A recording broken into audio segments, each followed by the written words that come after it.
If you're enjoying this video, smash that like button, subscribe, and hit the bell. Share it with your friends and let me know in the comments where you're watching from. Every like and subscribe helps the channel grow.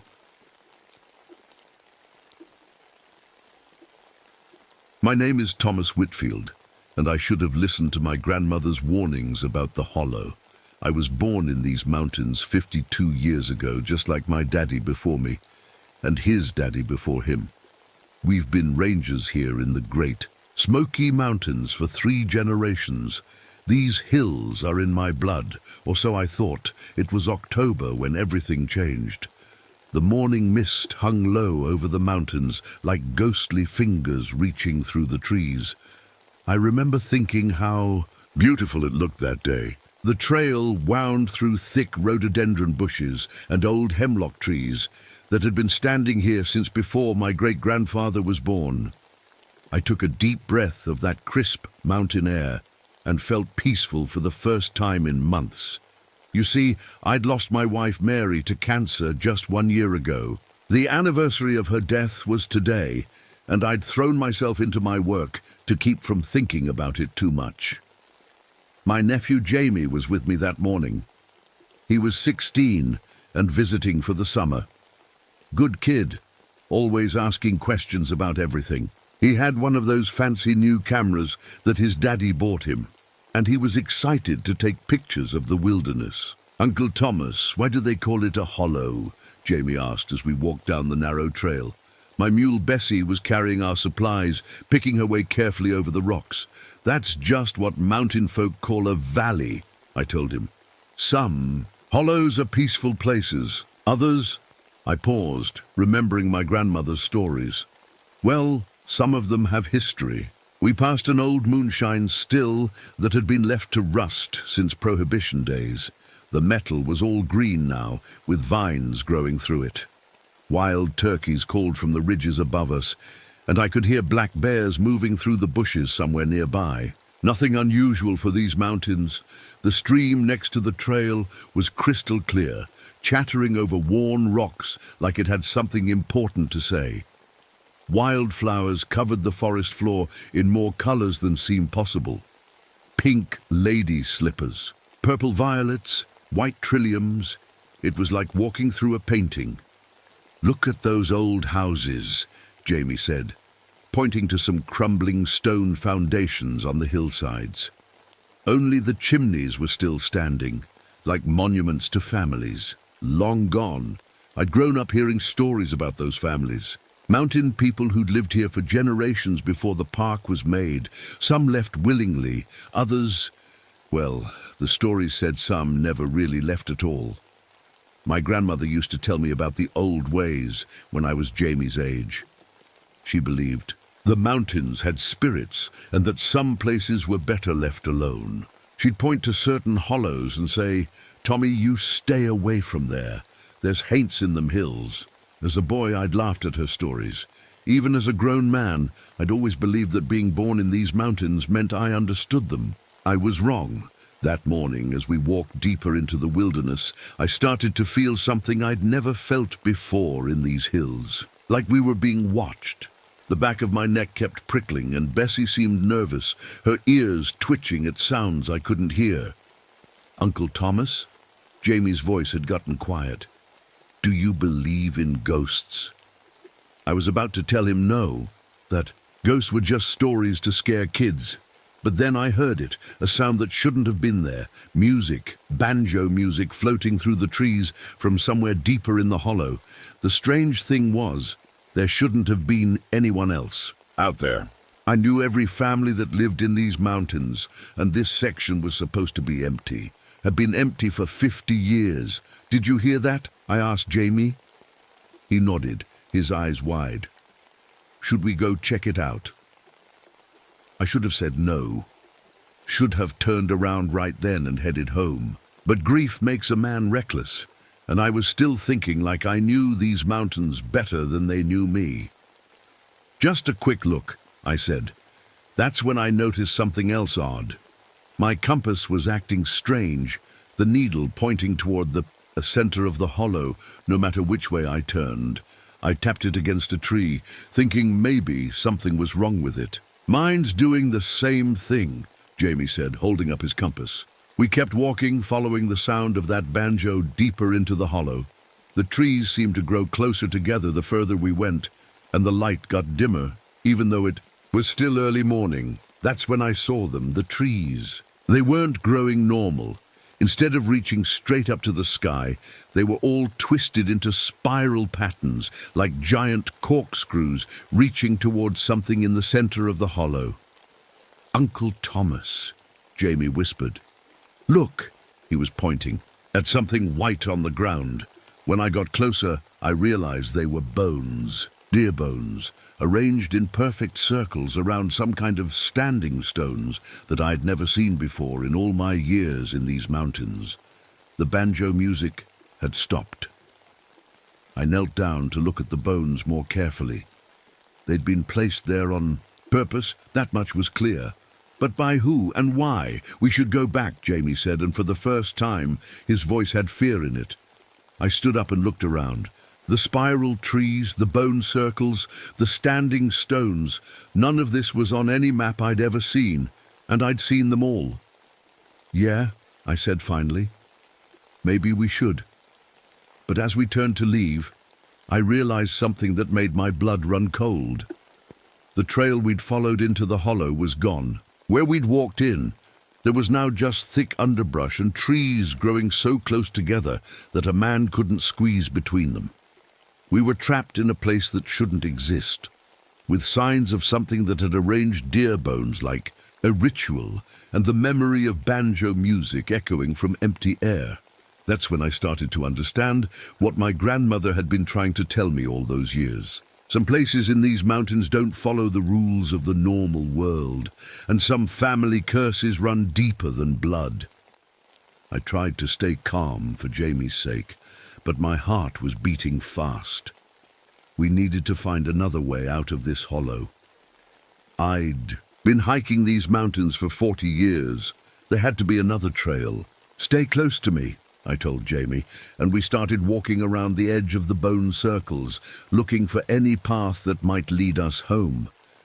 That's when we found the moonshine operation.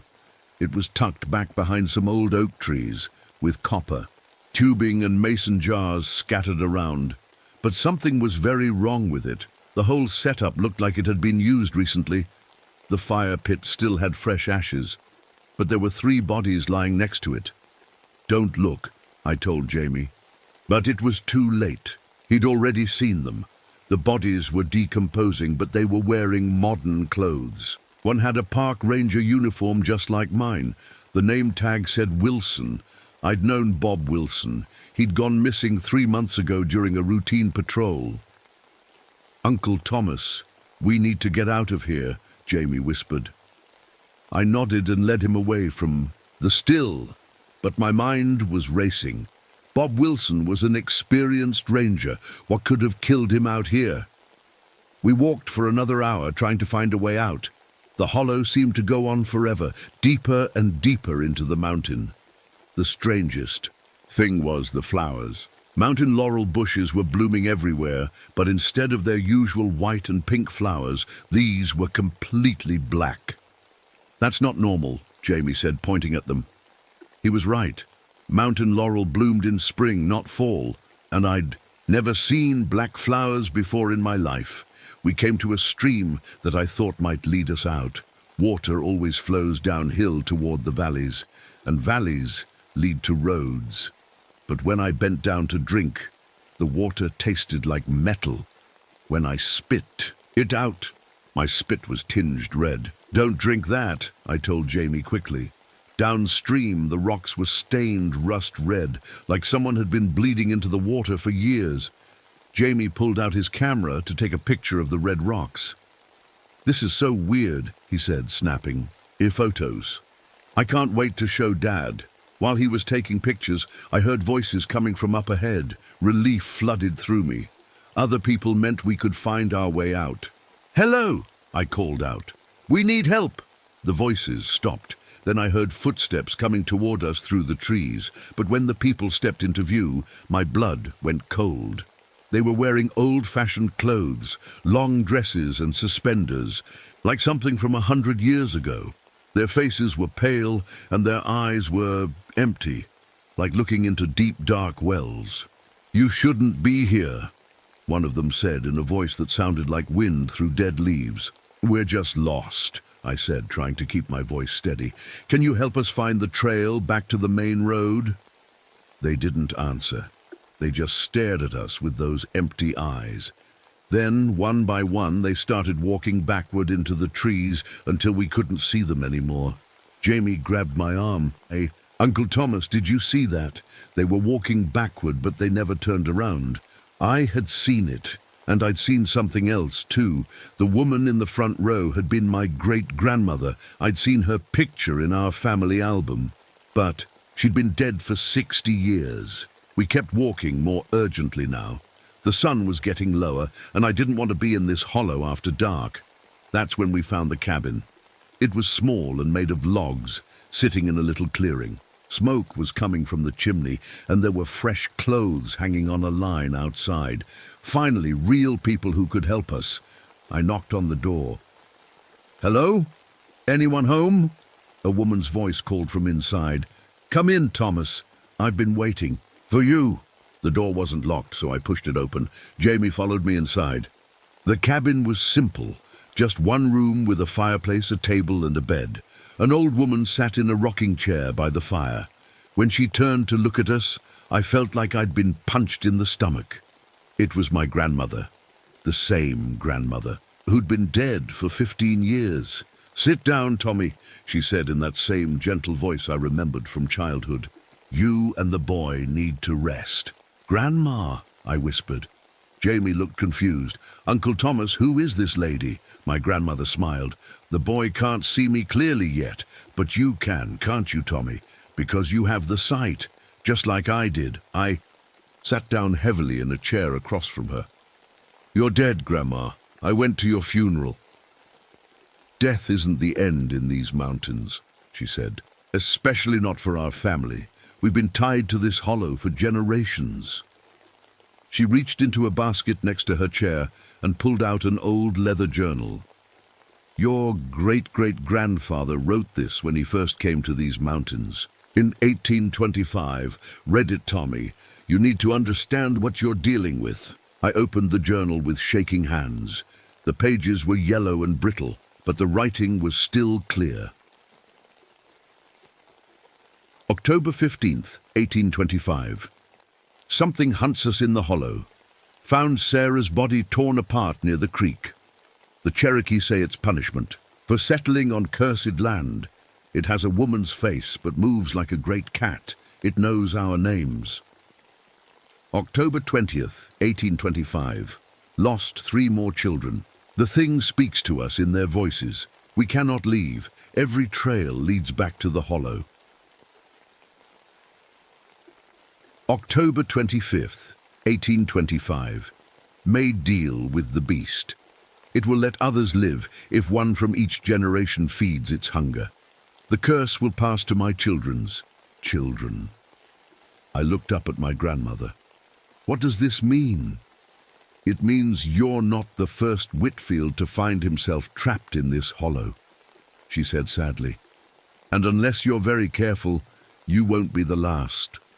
The fire in the fireplace suddenly went out, leaving us in darkness. Outside, something large moved through the trees, something that shouldn't exist. "It knows you're here now," my grandmother whispered. "The Wampus cat has been waiting for you, Tommy. It's been waiting for a very long time." The darkness outside, the cabin, felt alive.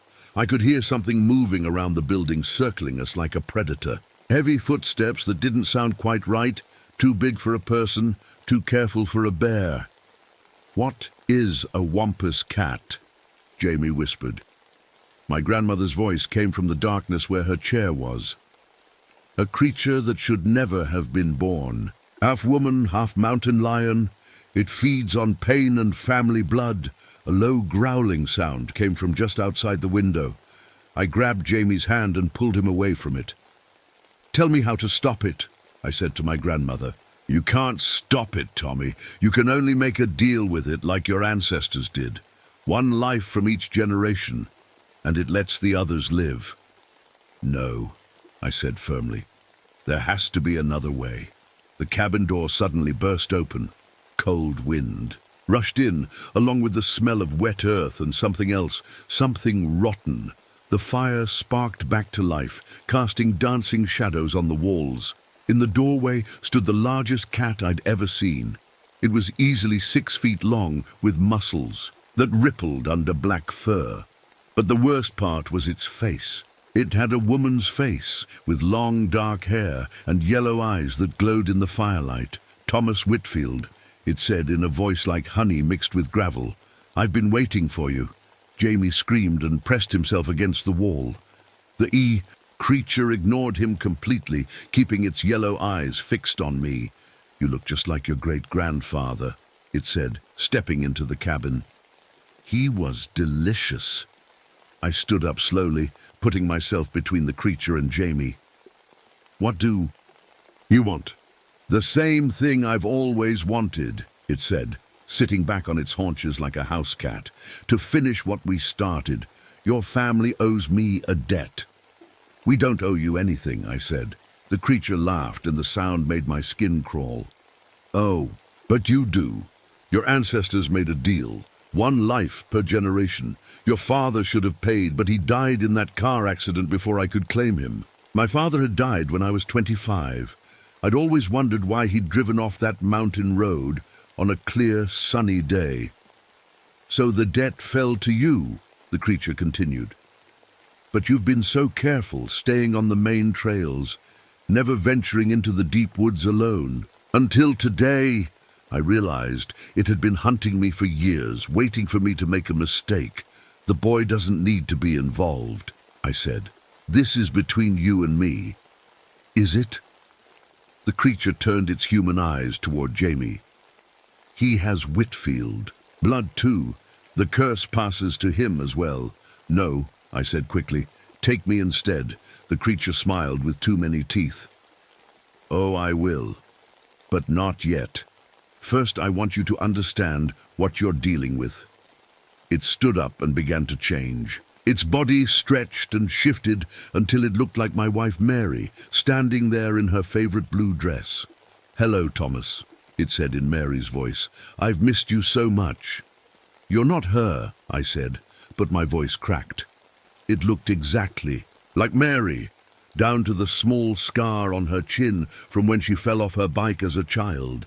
"Remember our last day together," it said, still in Mary's voice. "When you promised to take care of yourself after I was gone. You haven't been taking care of yourself, have you, Thomas?" Tears started running down my face. It was exactly what Mary had said to me in the hospital. "He's crying," the false Mary said, looking at Jamie. "How sweet. Do you know what it feels like to watch someone you love waste away, to be helpless while they suffer?" Then it changed again, becoming Jamie's mother, my sister, Sarah. "Thomas," it said in Sarah's voice, "how could you let something happen to my boy? I trusted you to keep him safe." "Stop it," I said. "But I'm just getting started," it said, changing again.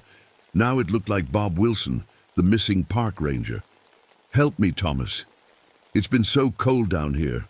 Why didn't you come looking for me?" I closed my eyes, trying to block out the voices. But I could still hear it changing, becoming person after person I'd known and lost. "The thing about grief, Thomas," it said, now back in its cat form, "is that it makes you weak. It makes you want to give up. And I feed on that weakness." I opened my eyes and saw Jamie staring at the creature with a blank expression on his face. "That's right," the creature purred. "The boy is already mine. He can hear his parents calling him from the hollow. They want him to come home." "Jamie, don't listen to it," I said, grabbing his shoulder. But when I looked into his eyes, they were empty, just like the eyes of those people we'd met by the stream. "He belongs to me now," the creature said, "just like his parents will when I'm done with your family line." "My grandmother said there was a way to banish you," I said desperately. The creature laughed again. "Your grandmother?" "Look around, Thomas. Do you see her?" I turned to where my grandmother had been sitting. The rocking chair was empty. There was no basket, no journal, just an old, dusty cabin that had been abandoned. "For years, the grief is making you see things," the creature said. "You read that journal in your own house weeks ago. You brought it with you, hoping to understand your family's history. Check your backpack." With shaking hands, I opened my backpack. The journal was there, along with a note in my own handwriting. "Investigate the hollow where great-great-grandfathers' family disappeared. You came here looking for answers," the creature said, "and now you have them. Your family has been cursed for generations, and I am that curse." I looked at Jamie again. He was staring at nothing, a slight smile on his face, like he was listening to something wonderful. "What do you want me to do?" I asked. "Nothing," the creature said. "Just wait. The boy will come to me willingly soon, and then it will be your turn." Outside, I could hear other voices calling. Children's voices singing old mountain songs. Voices that shouldn't exist. The creature was right about one thing. I had come here looking for answers. But I still had one more card to play. Something my real grandmother had taught me long ago. Something the creature didn't know I remembered. Iron. Mountain folk had always believed that iron could protect against evil spirits. I reached slowly into my pocket, where I always carried my great-grandfather's hunting knife. The handle was old iron, worn smooth by generations of Whitfield hands. The creature saw the movement, and its eyes narrowed. "What are you doing, Thomas?" "Something I should have done a long time ago," I said, and pulled out the knife. The creature hissed when it saw the iron blade. Its yellow eyes flashed with anger, and for the first time it looked afraid. "That won't help you," it snarled, but I could hear uncertainty in its voice. "My grandmother told me stories about iron," I said, holding the knife steady. "She said, mountain spirits can't touch it." The creature backed toward the door. "Your grandmother is dead, Thomas. You're talking to yourself." "Maybe she is dead," I said, "but that doesn't mean she was wrong." I stepped forward, and the creature moved back again. Its fur was standing up like an angry house cat's, and it was making a low, growling sound. "Jamie," I called over my shoulder. "Can you hear me?" My nephew didn't answer. He was still staring at nothing with that empty smile on his face. "He's mine now," the creature said. "Even if you drive me away, he'll follow the voices down into the deepest part of the hollow. He'll become like the others." "What others?" "All the children who've wandered into my domain over the years. They make such lovely companions." I felt sick thinking about Bob Wilson and the other bodies we'd found. How many people had this thing killed? "But I'll make you a deal," the creature said, its voice becoming sweet again. "Give me the knife and I'll let you both leave. You can go home and forget this ever happened." "I don't believe you." "Smart man. You're right not to trust me. But answer me this. What if you're wrong about the knife? What if it doesn't work? Then you'll have wasted your only chance to save the boy." I hesitated. The knife felt heavy in my hand, and I wasn't even sure if the old stories were true. What if my grandmother had just been telling stories to scare kids? "Choose quickly," the creature said. "The boy is sinking deeper every second. Soon no power on earth will bring him back." I looked at Jamie. His smile was getting wider, and he was starting to hum one of those children's songs I'd heard outside. That's when I made my decision. Maybe the knife wouldn't work. Maybe I'd die trying to use it.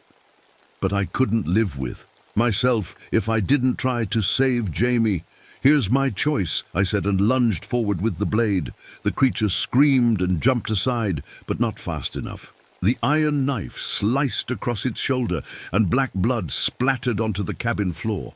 The wound sizzled like acid on metal. The creature staggered, its form flickering between cat and human. "Impossible," it gasped. "You can't hurt me. I am eternal." "Maybe you are," I said, advancing again. "But iron still hurts, doesn't it?" The creature fled through the open door. I chased after it, leaving Jamie in the cabin. Outside, the sound of children singing was getting louder. In the clearing behind the cabin, I saw them. Dozens of children, all dressed in clothes from different time periods. Some wore pioneer dresses and overalls, others had on more modern clothing. They stood in a circle, holding hands and singing. The creature crouched in the center of the circle, black blood dripping from its wound. "You see them now," it said. "All the children I've collected over the years, happy children who never have to grow up and face the pain of the world." I realized with horror that these were all the kids who'd gone missing in these mountains over the past century. Lost hikers, runaway children, kids who'd wandered too far from their campgrounds. "Let them go," I said. "I can't," the creature replied. "They're part of me now, but I can add one more to the circle. Your nephew is already on his way." I turned and saw Jamie walking out of the cabin toward us. His eyes were still empty, but he was smiling that terrible, peaceful smile. "Jamie, stop!" I shouted.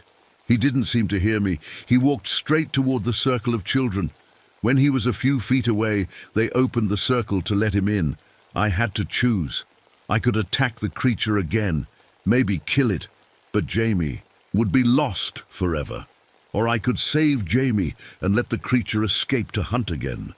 As I stood there, frozen with indecision, I heard a familiar voice. "Use the old words, Tommy." I turned and saw my grandmother standing at the edge of the clearing. But this time, I could see right through her. "Grandma?" Cherokee words mixed with Christian prayer, she said. "The iron blade is just the beginning. You need to banish it back to where it came from." "I don't know any Cherokee words." "Yes, you do. I taught them to you when you were small. You've just forgotten." And suddenly I did remember. Words my grandmother had whispered to me during thunderstorms, when I was scared and couldn't sleep. Words that sounded like wind through leaves and water over stones. I raised the iron knife above my head and began to speak the old words. I didn't fully understand what they meant, but I felt their power. The creature screamed again as I spoke. Its form began to waver, like heat rising from hot pavement. "No!" it gasped. "The pact! Your family owes me."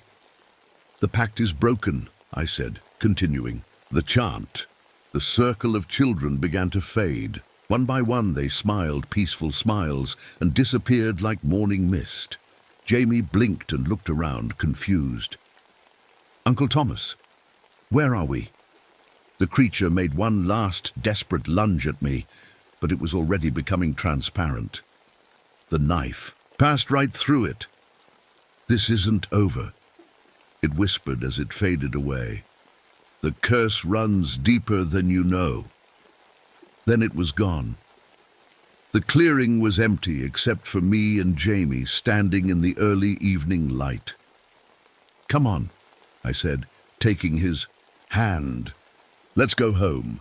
We found the trail back easily. It was right where it should have been, clear and well marked. By the time we reached my truck, I was starting to wonder if any of it had really happened. But when I got home and looked at Jamie's photos from his camera, I knew it had been real. The pictures showed figures in the forest that we hadn't seen with our eyes.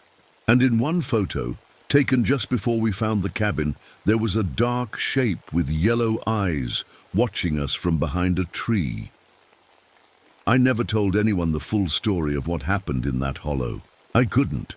Who would believe it? Jamie doesn't remember anything after we got lost. The doctors say it's trauma-related memory loss. I let them think that. I did make 2 changes in my life after that day. First, I transferred to a different part of the park, far away from that particular hollow. And second, I wrote down everything that happened just like my ancestors did. Because, cursed or not, knowledge should be passed down. Sometimes, on dark nights when the wind is howling through the mountains, I think I can still hear children singing in the distance. But I don't go looking for them anymore. Some places are better left alone, and some family secrets are burdens that each generation has to carry, one way or another.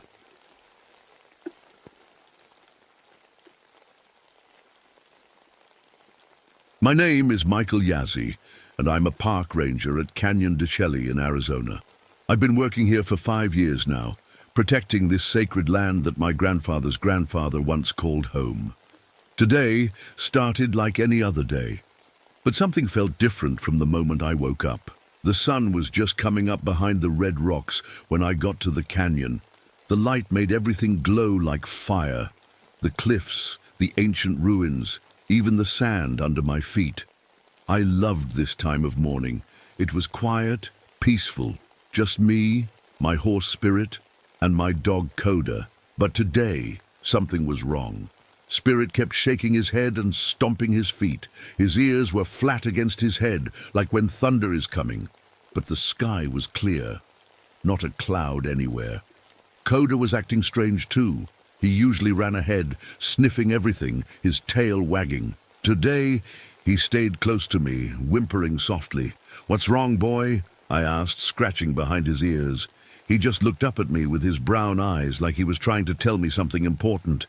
The wind was blowing harder than usual. It made a weird sound when it went through the rocks, like someone whistling a song I couldn't quite remember. My grandfather used to say the wind carries messages from the spirits. I never believed him when I was young.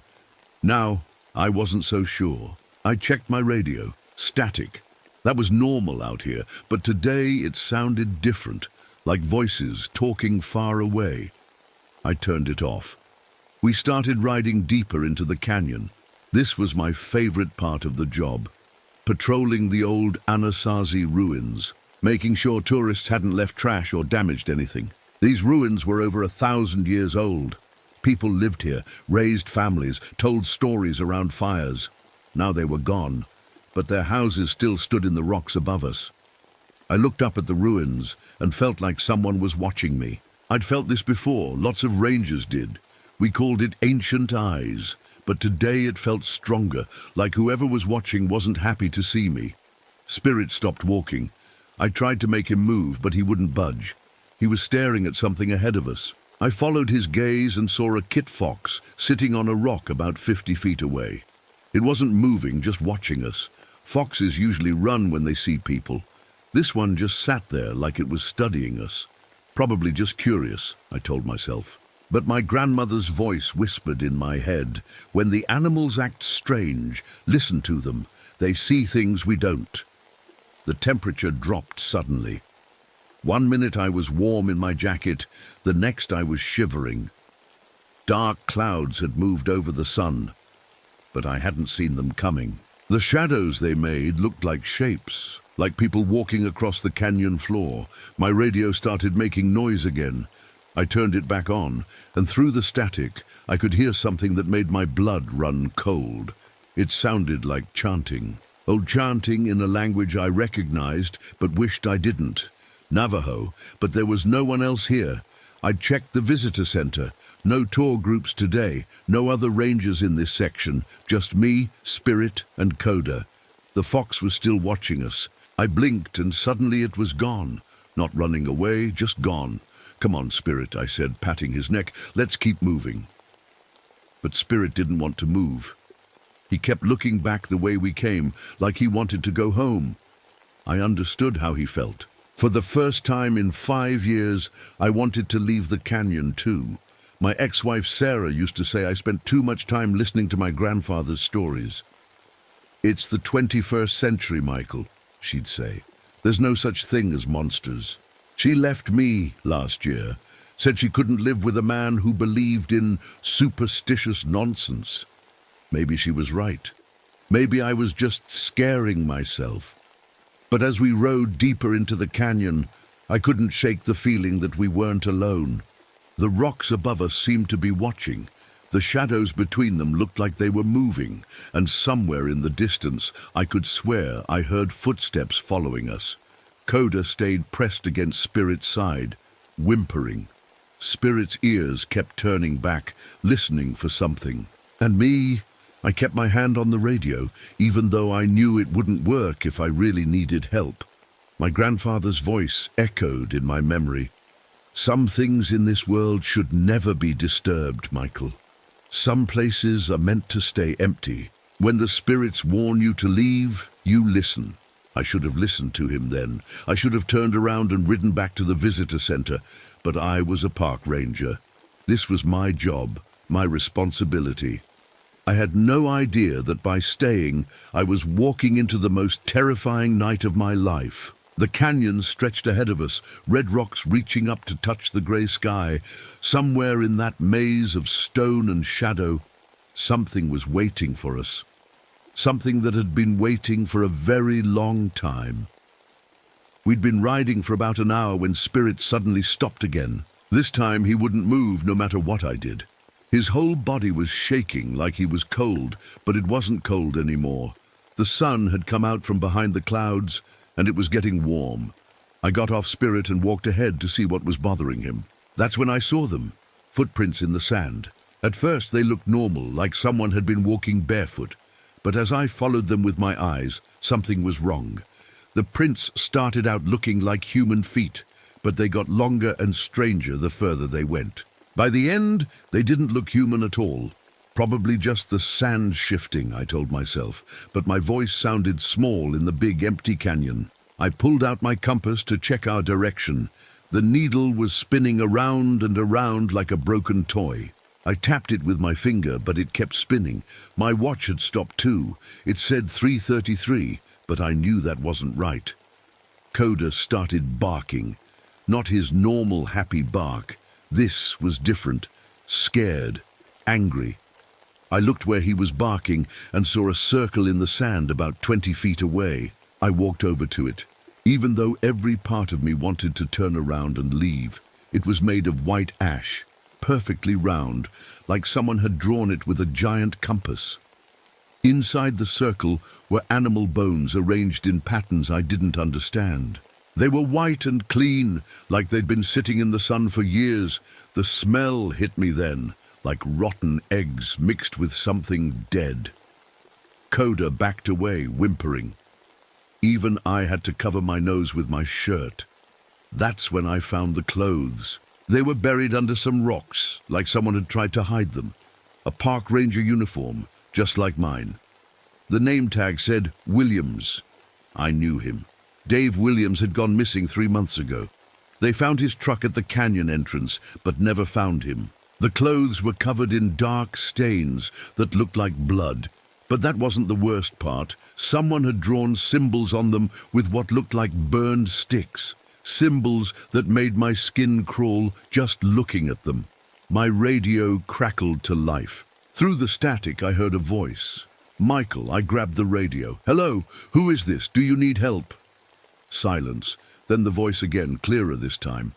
Michael, come here. The voice sounded like my grandfather, but that was impossible. He'd been dead for 10 years. Grandpa, I whispered into the radio, come here, boy. I'm waiting for you. My hands were shaking. I looked around the canyon, but I didn't see anyone. The voice was coming from the radio, but it sounded like it was all around me too. Spirit was pulling on his rope, trying to get away. Coda had stopped barking and was hiding behind a rock, his tail between his legs. Smart animals know when to be afraid. I should have listened to them. Instead, I started walking toward where the voice seemed to be coming from. Deeper into the canyon, where the rocks got taller and the shadows got darker, the fog came from nowhere.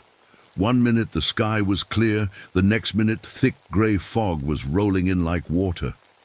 But fog doesn't happen in the desert like this. The air was still dry, still warm. As I walked, I noticed something else wrong. The trail markers, orange tags on metal poles that show the safe paths, had been moved. They were pointing in a different direction now, leading away from the main trail and toward a part of the canyon I'd never been to, the part my grandfather had told me to stay away from. Some places are not for the living, he used to say. Some places belong to things that were here before us. I was getting scared now, really scared, but I kept walking. The fog was getting thicker, and I could barely see 10 feet ahead. Coda was following me, but he stayed far behind like he didn't want to get too close to whatever was ahead. Then I heard something that made my blood turn to ice. Footsteps. Behind me. I stopped and turned around, but I couldn't see anything in the fog. The footsteps stopped too. I started walking again. The footsteps started again. Someone was following me. Hello? I called out. Is someone there? No answer, just the sound of feet on sand, matching my steps exactly. I walked faster. The footsteps walked faster. I started running. The footsteps started running too. But here's the thing that really scared me. The footsteps sounded exactly like mine. Same rhythm, same weight, like someone was copying me perfectly. I ran until I couldn't breathe anymore, then stopped behind a big rock to catch my breath. Everything was quiet, too quiet. Even the wind had stopped. That's when I realized I was completely lost. The fog had turned me around so many times I didn't know which way I'd come from, and Spirit was gone.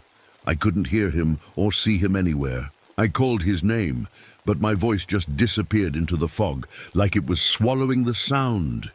I was alone in the canyon, with something that was following me, something that sounded like me when it walked, something that knew my name. I stayed behind that rock for what felt like hours, listening. The fog was so thick I couldn't see my own hands when I held them out in front of me. My heart was beating so loud I was afraid whatever was out there could hear it. Then I heard Spirit neighing somewhere far away. He sounded scared, like he was in trouble. "Spirit!" I called out and started, running toward the sound. That was a mistake. I ran straight into someone standing in the fog. We crashed into each other, and I fell backward onto the sand. "Sorry, sorry," I said, scrambling to get up. "I didn't see you there." The person helped me stand up. It was another park ranger wearing the same uniform as me. He had a friendly face and a big smile. "No worries, Michael," he said. "These canyons can be tricky in the fog." Something was wrong. His voice sounded normal, but something about his smile didn't look right. And how did he know my name? "I'm sorry. Do I know you?" I asked. "Of course you do. We work together every day." He kept smiling, but his eyes didn't blink, not once. I looked closer at his face. His skin looked wrong, like it was too tight or like it didn't quite fit, and his smile was too wide, showing too many teeth. "What's your name?" I asked, backing away slowly. "You know my name, Michael. I'm Dave Williams." My blood went cold. Dave Williams was the ranger who'd gone missing, the one whose bloody clothes I'd just found. "That's not possible," I whispered. "Dave is dead." The thing wearing Dave's face tilted its head like a dog. "Who told you that?" I turned and ran into the fog as fast as I could. Behind me I heard laughter, but it wasn't coming from where the fake Dave was standing. It was coming from everywhere at once. The fog started to clear as I ran, and I could see the canyon walls again. But something was still wrong. The rocks looked different. The shadows were in the wrong places. It was like I was in a different canyon entirely. I found a narrow path between two tall rocks and squeezed through it, hoping to hide. On the other side was a small clearing with an old hogan, a traditional Navajo house made of wood and mud. But it looked abandoned, like no one had lived there for years. I crept closer and peeked through the doorway. Inside, I could see someone sitting by a small fire, an old Navajo man in traditional clothes. "Grandfather?" I whispered. The old man looked up at me and smiled. "Come in, Michael. I've been waiting for you." It was my grandfather's face, exactly like I remembered. But my grandfather had been buried 10 years ago. I'd been to his funeral. I'd helped carry his coffin. I wanted to run, but my legs wouldn't move. Part of me wanted so badly for it to be real. I missed him so much. "Come sit with me," he said, patting the ground next to him. "We need to talk." I took a step toward the hogan, then stopped. Something about the way he moved wasn't right. My grandfather had arthritis in his hands. They always shook a little. This man's hands were perfectly steady. "You're not my grandfather," I said. The thing wearing his face stopped smiling. "Of course I am. Don't you recognize your own grandfather?" My grandfather had a scar on his chin from when he fell off a horse as a kid. "You don't." The fake grandfather's face started to change. The features shifted and melted like wax near a fire. The kind eyes became yellow and mean. The wrinkled skin became gray and stretched. Very observant, it said in a voice that wasn't human anymore. But it doesn't matter. You're mine now. I ran again, leaving the Hogan behind. But now I could hear voices calling my name from every direction. Some sounded like my grandfather. Others sounded like Dave Williams. One sounded like my ex-wife, Sarah. "Michael, help me!" Sarah's voice called from somewhere to my left. "Don't leave me here!" Dave's voice called from the right. "Come back, boy!" My grandfather's voice called from behind, but I kept running straight ahead, not turning toward any of the voices. My real grandfather had taught me something when I was little. If something seems too good to be true, it probably isn't true. Trust your gut, not your heart. The fog was completely gone now, and I could see I was in a part of the canyon I'd never seen before. The rocks here were black instead of red, and they were covered in strange paintings. Not like the ancient petroglyphs I knew. These looked fresh, like someone had painted them recently. They showed figures that looked like people, but wrong. Too tall, too thin, with arms that went down to the ground. And in the middle of them, all was a painting of a creature that made my skin crawl just looking at it. It had the body of a man, but the head of an animal. Its eyes were painted with something that glowed, even in daylight. And around it were smaller figures that looked like they were dancing or bowing down to it. That's when I heard the howling, not like a wolf or a coyote. This was different. It sounded like a person trying to sound like an animal, but not quite getting it right. Like someone who had heard a wolf howl, but had never been a wolf. The howling was getting closer. I looked around desperately for somewhere to hide. But the canyon walls were too smooth to climb, and there were no caves or overhangs. That's when I saw Coda running toward me, barking happily. My heart jumped with relief. At least my dog was okay. But as he got closer, something about his run looked wrong. He was running on his back legs like a person, his front paws dangling in the air. His head was tilted at an angle that would have broken a real dog's neck. And when he opened his mouth to bark, I saw human teeth.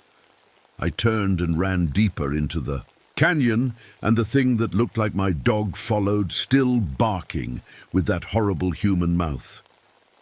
Behind us, the howling got louder and closer, and I realized that whatever was hunting me wasn't just copying voices anymore. It was copying everything. I ran until my lungs burned and my legs felt like they were going to give out. The fake Coda was still following me, making those awful barking sounds with its human mouth. But worse than that, I could hear more things behind it. Footsteps that sounded like people walking, but too many of them, like a whole crowd was following me. The canyon was getting narrower. The walls were closing in on both sides, and I realized I was heading into a dead end. There was nowhere left to run. I turned around to face whatever was chasing me, and my whole body went cold. There were 5 of them.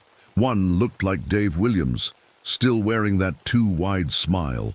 One looked like my grandfather, but with those yellow glowing eyes. One looked like Sarah, my ex-wife, but her neck was bent at a wrong angle. One looked like me, exactly like me, down to the small scar on my forehead from when I fell off my bike as a kid. And in the middle of them all was something that didn't look like anything I'd ever seen. It was tall as a man, but skinny like a stick. Its arms hung down almost to the ground.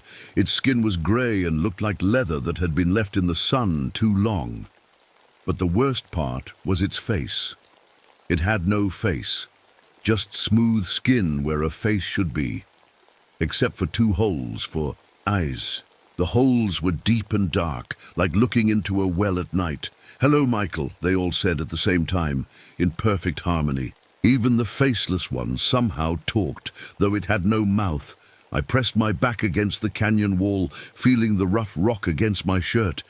There was nowhere left to go. "What do you want?" I managed to say.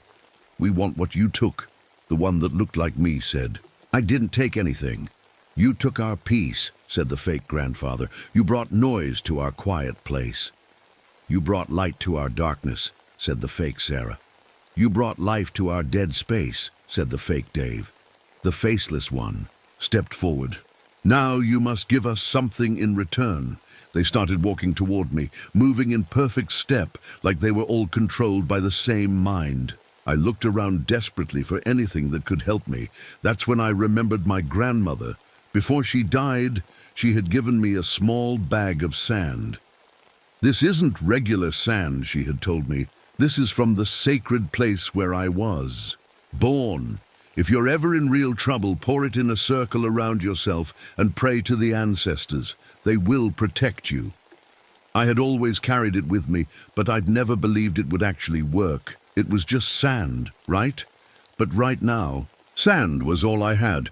I pulled the small leather bag from my pocket with shaking hands. The things that looked like people were only 10 feet away now. I could smell them, like old meat and burned hair. I poured the sand in a circle around myself, making it as round as I could. As soon as I finished, something amazing happened. The fake people stopped walking. They stood at the edge of the sand circle like there was an invisible wall they couldn't cross. The one that looked like me reached out its hand, but when it got close to the sand, it pulled back like it had been burned. "Clever boy," the faceless one said, "but that won't save you forever." That's when I heard barking, real barking this. And time, and it was getting closer. Coda came running around the corner, the real Coda. He saw the fake dog that looked like him and started growling, his fur standing up all over his body. Then he looked at the other fake people and really lost it. He was barking and snarling like I'd never seen him do before, but something terrible was happening to him. His eyes started turning yellow, just like theirs. His barks were changing, becoming more like human words. The real Coda was fighting it, shaking his head and whimpering, but I could see the change taking over. "No," I whispered. "Not Coda." The faceless one laughed. It was the most horrible sound I'd ever heard. "Your friend wants to join us. Soon you'll be all alone." Coda's eyes were completely yellow now. He stopped barking and started walking toward the other fake creatures. But every few steps he would stop and shake his head, like he was trying to remember who he really was. "Coda!" I called out. "Fight it! Remember who you are!" For a second, his eyes turned brown again. He looked at me with love and loyalty, like he always had. Then he looked at the faceless creature and growled, but the yellow was coming back into his eyes. I had to do something fast, before I lost him forever. That's when I heard hoofbeats. Spirit came charging around the corner, moving faster than I'd ever seen him run. But instead of running toward me, he ran straight at the group of fake people. He slammed into the one that looked like me, knocking it down. Then he reared up on his back legs and brought his hooves down on the one that looked like Sarah, but they just got back up, like nothing had happened, and now Spirit was surrounded, just like I was. The faceless creature looked at me with those deep dark holes where its eyes should be. "Your animals cannot save you," it said. "Your sand cannot save you forever. When the sun goes down, your protection will end, and then you will join us." I looked up at the sky. The sun was getting low, painting the canyon walls red and orange. In maybe an hour, it would be dark. And somehow, I knew that when night fell, the sand circle wouldn't protect me anymore. I was trapped, with my dog slowly becoming one of them, and my horse surrounded by monsters that looked like people. And the sun was going down.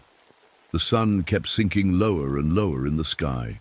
The fake people stood around my sand circle like they were waiting for dinner time. The faceless one kept staring at me with those empty holes where its eyes should be. Coda was fighting harder now.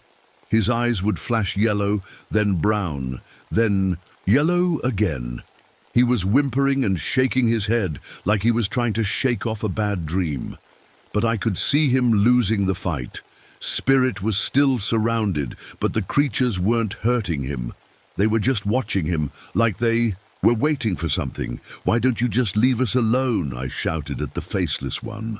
"Because you trespassed," it said in that voice that came from nowhere. "This is our home, has been for hundreds of years.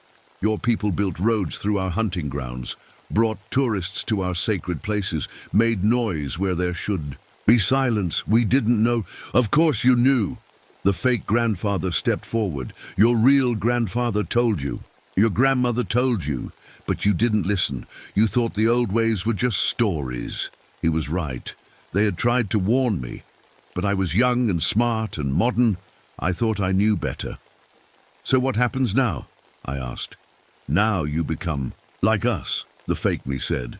We take your shape, your voice, your memories. We go back to your world and make more like us. One by one, until there are no real people left. The sun was touching the top of the canyon walls now. Maybe 30 minutes of daylight left. That's when I remembered something else my grandmother had told me. If the sand doesn't work, she had said, pray to your grandfather's spirit. The dead can fight the dead. I had never prayed like she taught me. I always felt silly doing it. But now, with nothing left to lose, I got down on my knees in the sand circle. I closed my eyes and spoke in Navajo, the way my grandfather had taught me when I was little. I called to his spirit, begged him to help me.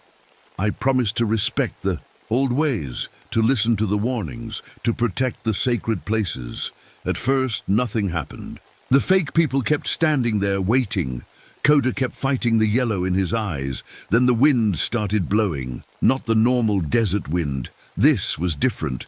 It felt warm and it smelled like sage and cedar, like my grandmother's house. When I was young, the temperature dropped fast. My breath started making clouds in the air, even though it had been hot all day.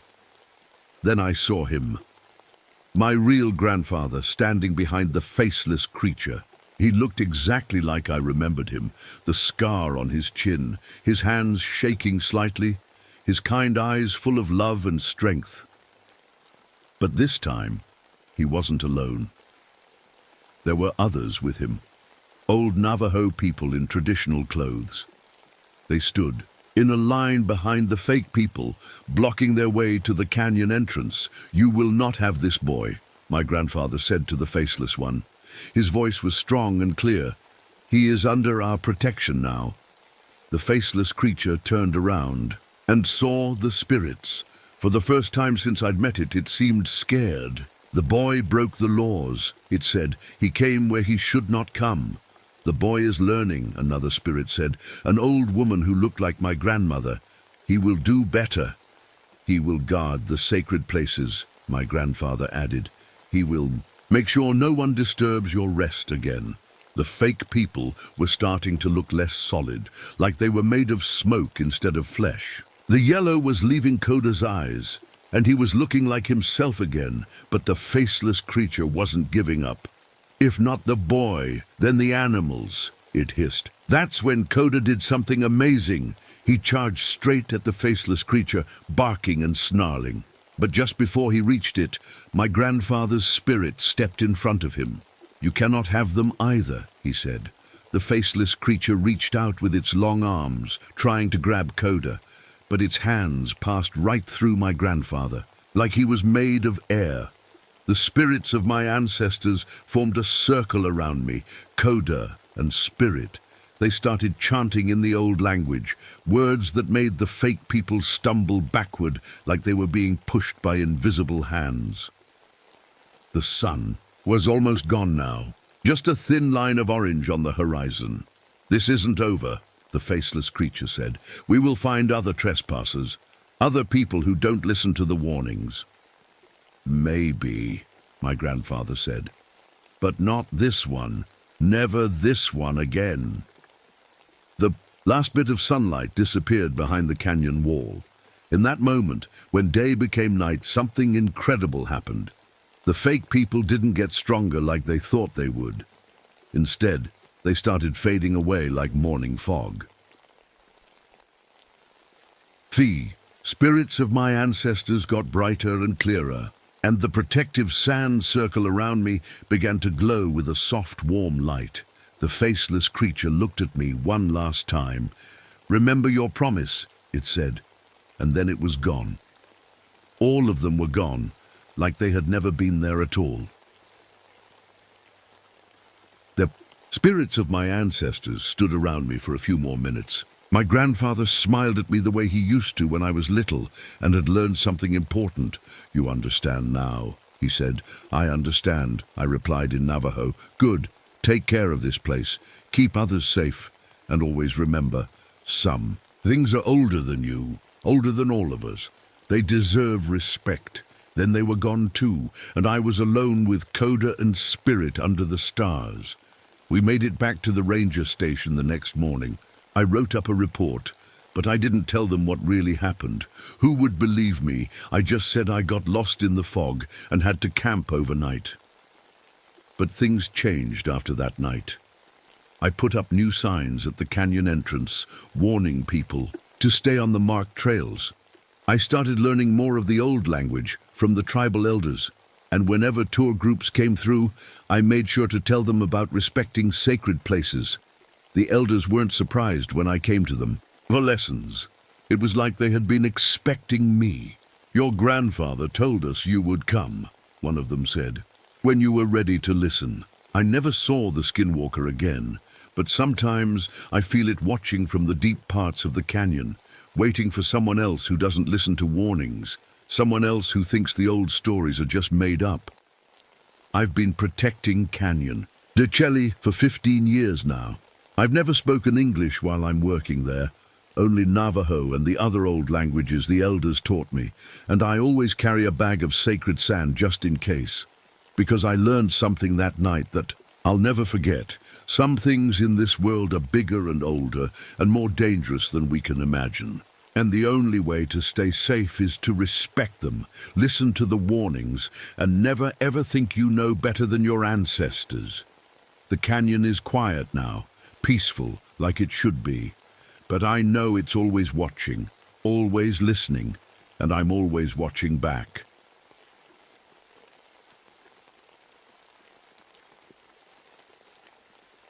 My name is Rebecca Foster, and I need to tell you about what happened at Pictured Rocks National Lakeshore in October of 1984.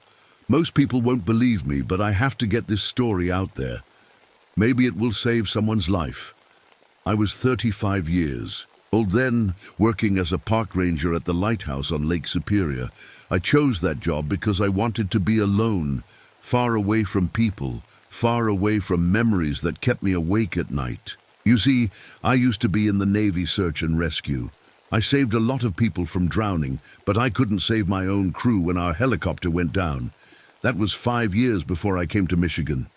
The lighthouse stood on top of tall cliffs, made of colorful rock, red, orange, and yellow sandstone that looked pretty during sunny days. But in October, especially when storms came, it looked different, dark, scary, like the rocks were bleeding. I wasn't completely alone out there. I had my German shepherd, Thor.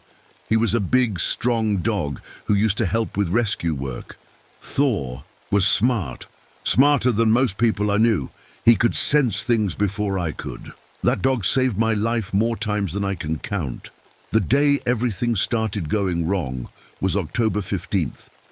I remember because I wrote it in my daily log. The weather had been strange all week. One minute it was warm like summer. The next minute it was freezing cold. The lake kept changing colors too, from blue to gray to almost black. That morning the wind started howling something fierce. It wasn't a normal wind. This one sounded angry, like it was trying to tell me something. The trees around the lighthouse bent so far I thought they might break. Dead leaves flew everywhere, hitting the windows like tiny fists. I was checking the lighthouse equipment when the temperature dropped. I'm talking about a drop so fast I could see my breath in seconds. Frost started forming on the metal railings, even though it was still afternoon. Thor started acting weird too. He kept looking out at the lake and whining. That's when I heard it on the radio. Static at first, then what sounded like screaming, but not human screaming. Something else, something that made the hair on my arms stand up. I fiddled with the radio dial, thinking it was just interference from the storm, but the sounds kept coming through. I grabbed my binoculars and looked out at the lake. There was a fog bank rolling in from the north, but this wasn't normal fog. It moved too fast, too straight, like it had a purpose. As I watched, it swallowed up the small islands one by one, just made them disappear. The birds knew something was wrong. 2. All day I'd been watching flocks of geese and ducks flying inland, away from the lake. That wasn't normal for this time of year. They should have been heading south along the shoreline. Instead, they were flying as fast as they could toward the forest. As the sun started to go down, I turned on the lighthouse. Beacon. It was one of the most powerful lights on the Great Lakes, could be seen for 20 miles on a clear night. But when that beam cut through the fog, I saw shapes moving in the water. Big shapes, moving too fast to be boats. Thor started growling, not at me, not at anything I could see. He was staring at the water, his hackles raised, his whole body tense. I'd never seen him look so scared. I tried calling the ranger station on the mainland, but the radio wasn't working right. All I got was that screaming static. I was stuck out there with a storm coming and no way to call for help. That night, lying in my small room above the lighthouse office, I couldn't sleep. The wind kept getting stronger and I could hear things hitting the building. Not just leaves and branches, other things. Things that sounded heavier. I kept thinking about the old stories my grandmother used to tell me. She was part Ojibwe, and she always said Lake Superior had things living in it that were older than humans. Things that came up from the deep water when they were hungry. I used to think those were just stories to scare children. Now I wasn't so sure. The next morning, I woke up feeling like something was watching me. You know that feeling when someone's staring at you from behind? That's what it was like, except there was nobody there.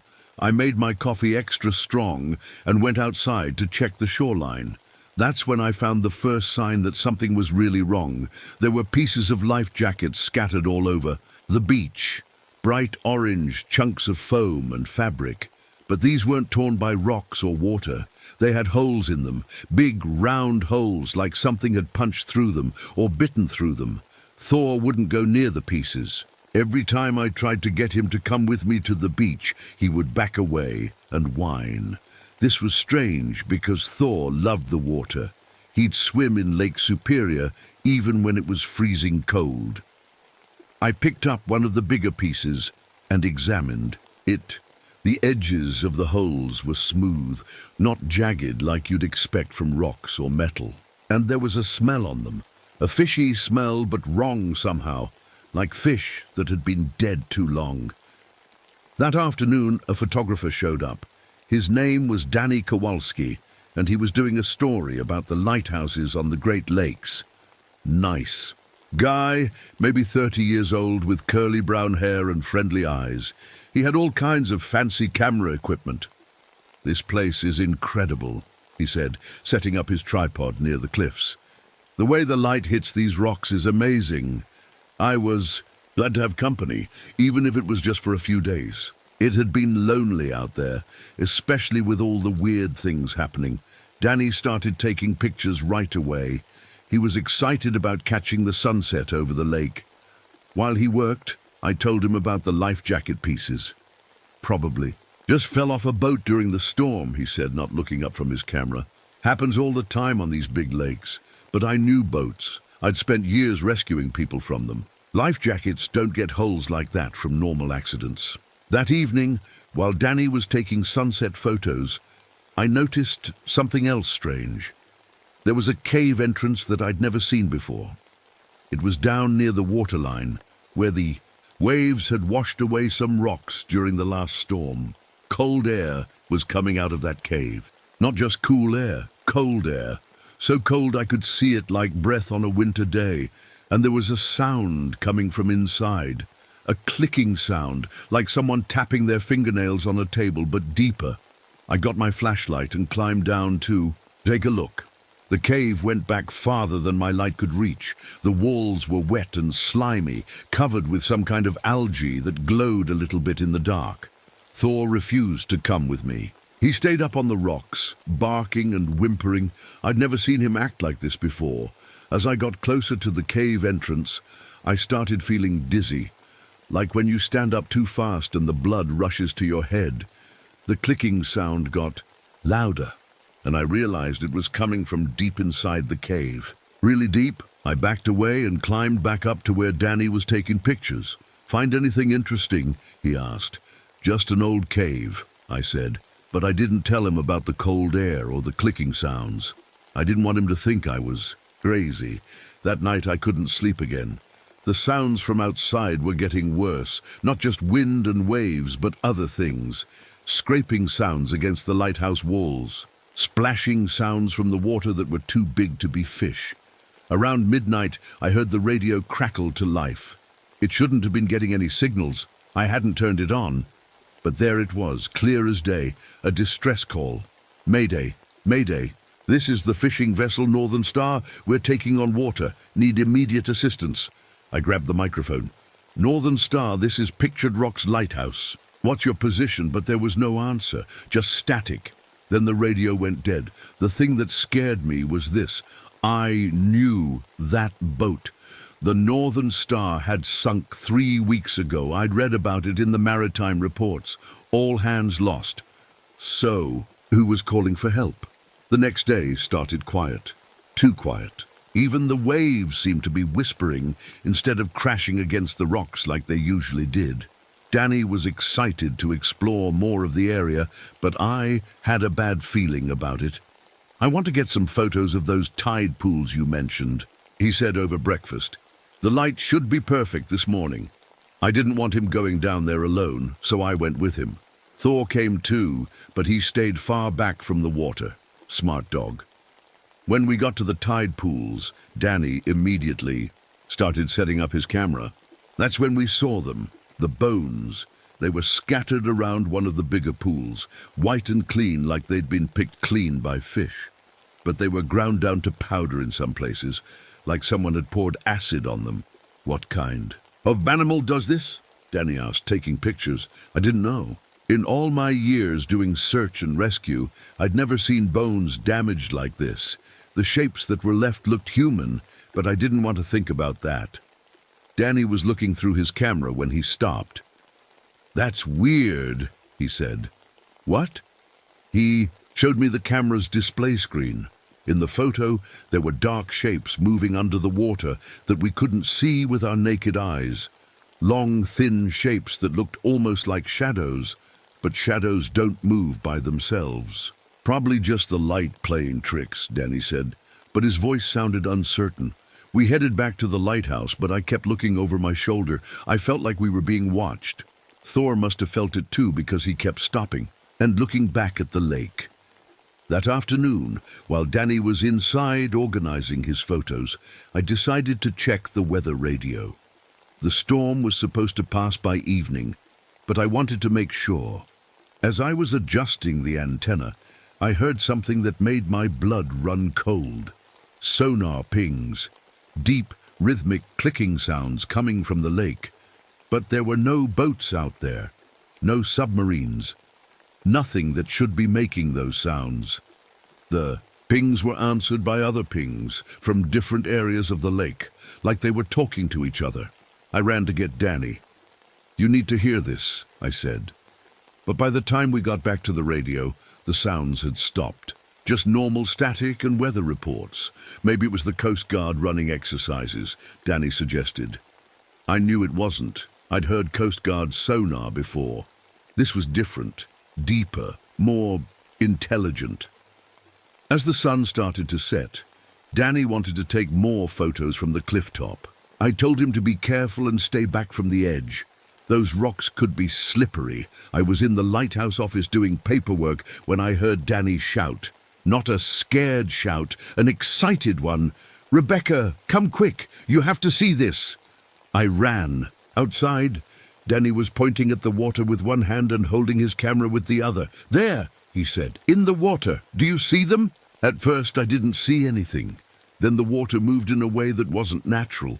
Ripples appeared in a circle, like something big had just gone under the surface. Then another circle. Then another. They're swimming in formation, Danny whispered. He was taking picture after picture, like dolphins, but bigger. The circles got closer to shore. That's when I saw the first head break the surface. It looked human from a distance, but as it got closer, I could see it wasn't human at all. The head was too long, too narrow. and the skin looked wet and grey, like a seal's but smoother. "Danny," I said quietly, "step back from the edge," but he was too focused on his camera. "This is incredible," he said. "What are they?" More heads appeared. 5, then 10, then more than I could count. They were swimming toward the shore in a perfect line, moving fast, too fast. That's when Thor started barking. Not his normal bark, a desperate warning bark. He ran to Danny and grabbed his jacket with his teeth, trying to pull him away from the cliff. "It's okay, boy," Danny said, gently pushing Thor away. "They're just animals, but I knew better. Animals don't swim in perfect formation. Animals don't coordinate their movements like military units." One of the creatures got close enough to shore that I could see it clearly.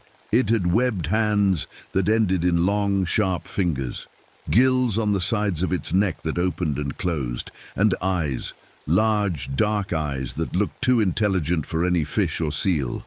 It was looking right at us. "Danny," I said more urgently, "we need to go, now." That's when the creature opened its mouth, rows and rows of needle-sharp teeth. It made a sound, a clicking, hissing sound that made my ears hurt. The other creatures answered with the same sound. Then they all started swimming. Toward the rocks below us, Danny finally lowered his camera. "Maybe we should head inside," he said, his voice shaky, but it was too late. We heard a splashing sound, then a scraping sound. Something was climbing up the cliff face. I grabbed Danny's arm and Thor's collar. "Run," I said. We ran back to the lighthouse just as the first creature pulled itself over the edge of the cliff. In the growing darkness, all I could see was its silhouette, but it was standing upright, walking on 2 legs, walking like a person, but moving too fast to be human. We made it inside and I slammed the door, turning every lock I had. My hands were shaking so bad I could barely get the deadbolt to slide into place. "What were those things?" Danny asked. I looked out the window. More shapes were climbing over the cliff edge. A lot more. "I don't know," I said, "but they're not friendly." We stood there in the dark lighthouse office, listening. Outside, we could hear wet footsteps on the wooden deck that went around the building. Slow, careful steps, like they were learning how to walk on land. Thor was pressed against my legs, trembling. This big, brave dog, who had helped rescue people from burning buildings, was scared out of his mind. "Turn off the lights," I whispered to Danny. He hit the switch and we crept to the window. In the moonlight I could see them clearly for the first time. They looked like people, but wrong. Their skin was grey and wet, like they'd just climbed out of deep water. They had long arms and fingers with webbing between them. Their heads were shaped like humans, but stretched out. And those eyes, big, dark eyes that reflected light like a cat's. "How many are there?" Danny whispered. I counted at least 8, walking around our building, but I could hear splashing from the water below. More were coming. One of them pressed its face against our window. This close, I could see the gills on its neck moving as it breathed. Its mouth was slightly open, showing those needle teeth. It tilted its head, studying us like we were fish in a tank. Then it did something that made my stomach turn. It smiled, not a friendly smile, a hungry smile. It tapped on the glass with one long finger. Tap, tap, tap. The other creatures gathered around our window, all of them staring at us with those dark eyes. "The radio," I said. "I need to call for help." I crawled across the floor to the radio desk. My hands were shaking so bad I could barely turn the dials. Finally, I got a signal. "Mayday, mayday. This is Pictured Rock's lighthouse. We have an emergency situation. Please respond." Static. Then a voice. "Pictured Rocks. This is Coast Guard. Station Grand Marais. What's your emergency?" "We're under attack," I said. "Unknown to creatures. They came from the lake. We need immediate assistance." Long pause. "Pictured Rocks. Can you repeat? Did you say creatures?" Before I could answer, there was a loud crash. One of the windows in the back room had broken. We could hear glass falling to the floor. "They're inside," Danny said. I grabbed my emergency flare gun from the desk drawer. "Stay behind me," We moved toward the stairs that led up to the lighthouse. Lamp room. If we could get up there, we'd have a better chance. The stairs were narrow. They couldn't all come up at once.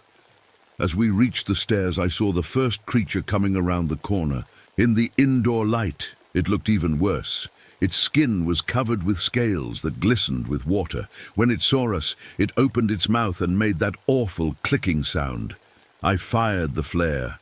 The bright red light hit it in the chest, and it stumbled backward, making a sound like a scream mixed with the hiss of steam. The smell of burning filled the air. "They don't like the bright light," I said. "Come on!" We ran up the stairs. Thor was ahead of us, barking. Behind us I could hear more glass breaking as more creatures forced their way into the building. We made it to the lamp room. This was the heart of the lighthouse, a big round room with windows all around and the massive light in the center. I turned it on and the beams started rotating, sending bright white light across the lake and cliffs. "Will this keep them away?" Danny asked. I hope so, but I was wrong. Through the windows I could see them climbing up the outside of the lighthouse. They moved like spiders, using their webbed hands and feet to grip the metal and stone. One appeared at the window right next to Danny.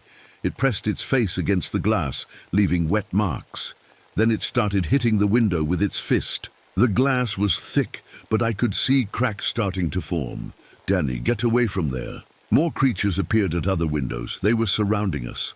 The light didn't seem to bother them as much up here. Maybe they were getting used to it. One of the windows broke. A webbed hand reached through, feeling around for the latch. I shot another flare, this time right at the hand. The creature pulled back with that steam hiss sound, but its hand was already healing. The burned skin was growing back. "My God," Danny said, "they heal themselves." That's when I understood how much trouble we were in. These things could heal from injuries. They were stronger than humans, and there were a lot more of them than us. The radio crackled to life. "Pictured rocks. This is Coast Guard rescue boat Delta 7. We're 20 minutes out. Can you signal your position?" 20 minutes. We had to survive 20 minutes. "I'm signaling with the lighthouse beam," I said into the radio. But as I spoke, the lights flickered. The creatures had found the power cables. "They're too smart," I said to Danny. "They're cutting our power." Outside, more creatures were climbing up from the lake. I could see dozens of them now, maybe more. They moved with purpose, like they had a plan. One of them had something in its hand. It looked like a piece of metal from a ship, sharp and curved. It was using it to cut through the window frame. "Rebecca," Danny said quietly. "Look at this." He was holding his camera, showing me the display screen. He'd been taking pictures during the attack, and now he was looking through them. In the photos, I could see the creatures more clearly than with my eyes. They weren't just random monsters. They were wearing things around their necks, carved pieces of bone or shell. And some of them had tools, crude knives made from metal and stone. "They have a society," Danny whispered. "They make things. They plan." The power went out. The lighthouse beam died, leaving us in darkness except for the moonlight through the windows. In that darkness we heard them, all around us, scratching, climbing, getting ready to break in. And from the water below, I heard more of that clicking. More of them were coming, a lot more. "The Coast Guard will never believe this," I said. "If we survive," Danny said, "we'll make them believe." But first, we had to survive the next 20 minutes. And I was starting to think that might be impossible. Without the lighthouse beam, the creatures got bolder. They weren't afraid of the small flashlights we had. I could hear them on the roof, now trying to find a way in from above. "The emergency generator," I said suddenly. "There's a backup generator in the basement." "How do we get there?" Danny asked. "They're everywhere." I thought for a moment. The lighthouse had a service ladder that went from the lamp room straight down to the basement. We'd have to go past all the floors where the creatures were, but it was our only chance. "Follow me, and stay quiet." I opened the small door that led to the service ladder. It was pitch black in there. We started climbing down, one rung at a time. Thor whimpering softly above us. He was too big to fit on the ladder. On the second floor, I could hear them moving around, searching for us. Their wet feet made squelching sounds on the floor. One of them was right on the other side of the wall. From where we were climbing, we made it to the basement. The generator was there, just like I remembered, but when I tried to start it, nothing happened. The fuel line had been cut. They'd found it before we did. "Now what?" Danny whispered.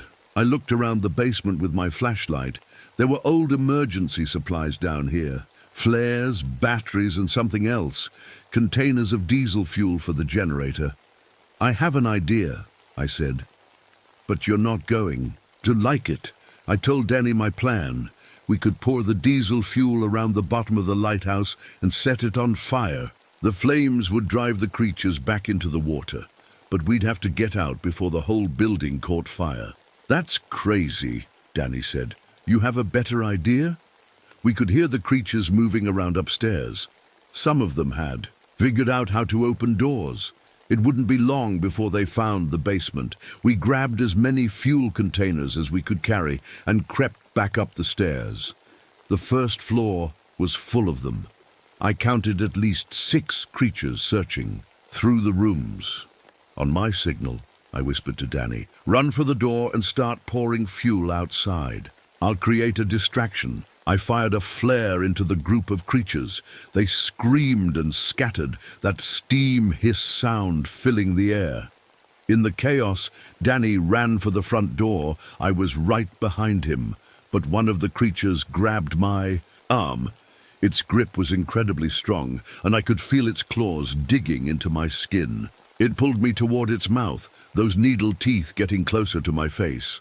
That's when Thor came thundering down the stairs. He hit the creature like a missile, knocking it away from me. The brave dog stood between me and the other creatures, barking and snapping at them. "Thor, come on!" I yelled, but he wouldn't leave. He was buying me time to escape, and we both knew it. I ran outside where Danny was already pouring diesel fuel around the building. The creatures outside had backed away when they saw the fire from my flare, but they were regrouping. "We need to hurry," Danny said. I could hear Thor fighting inside the lighthouse. His barks were getting weaker. I wanted to go back for him, but I knew it was too late. We finished spreading the fuel just as the first creatures started coming toward us again. I lit a flare and threw it onto the diesel fuel. The fire caught immediately, creating a ring of flames around the lighthouse. The creatures screamed and jumped back. Some of them were too close and caught fire themselves.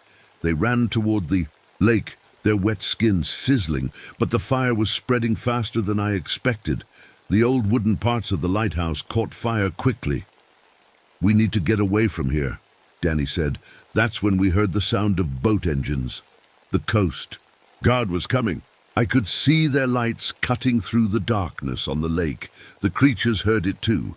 They started retreating toward the water, but they weren't running in panic. They were moving in that same organized way, like soldiers following a plan. As the Coast Guard boats got closer, I saw something that made my blood freeze. The creatures weren't swimming away. They were swimming toward the boats. "No," I said. I grabbed the radio from my belt. "Coast Guard boats, this is Rebecca Foster. Do not approach the shore. Repeat, do not approach. You're in danger." "Rebecca, this is Lieutenant Johnson. We can see the fire. Are you injured?" "Listen to me carefully," I said. "There are things in the water, hostile creatures. They're swimming toward you right now. Rebecca, you may be suffering from smoke inhalation. We're coming to get you."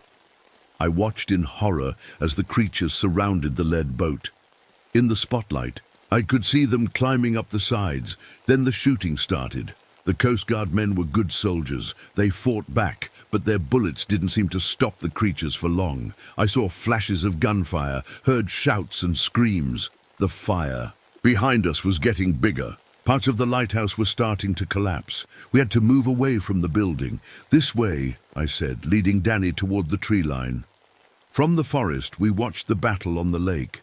It lasted maybe 10 minutes.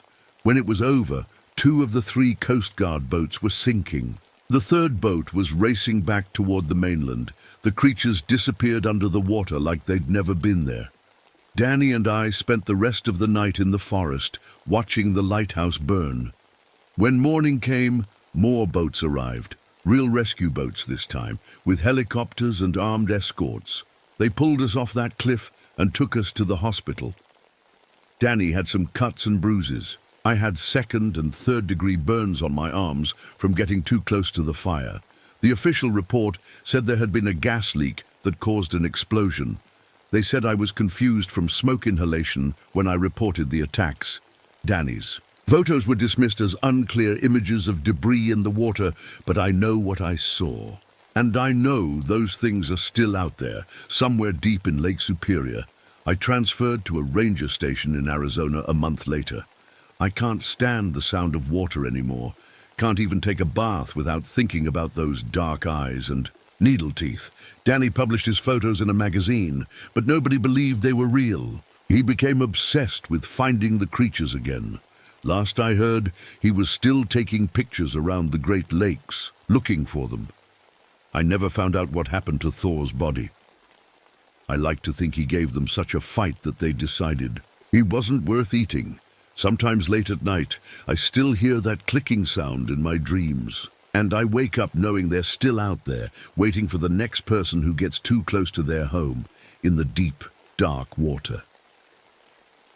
If you ever find yourself alone near Lake Superior on a foggy night, and you hear that clicking sound, don't investigate. Don't try to take pictures, just run. Run as fast as you can, and don't look back, because some things are better left in the dark water where they belong.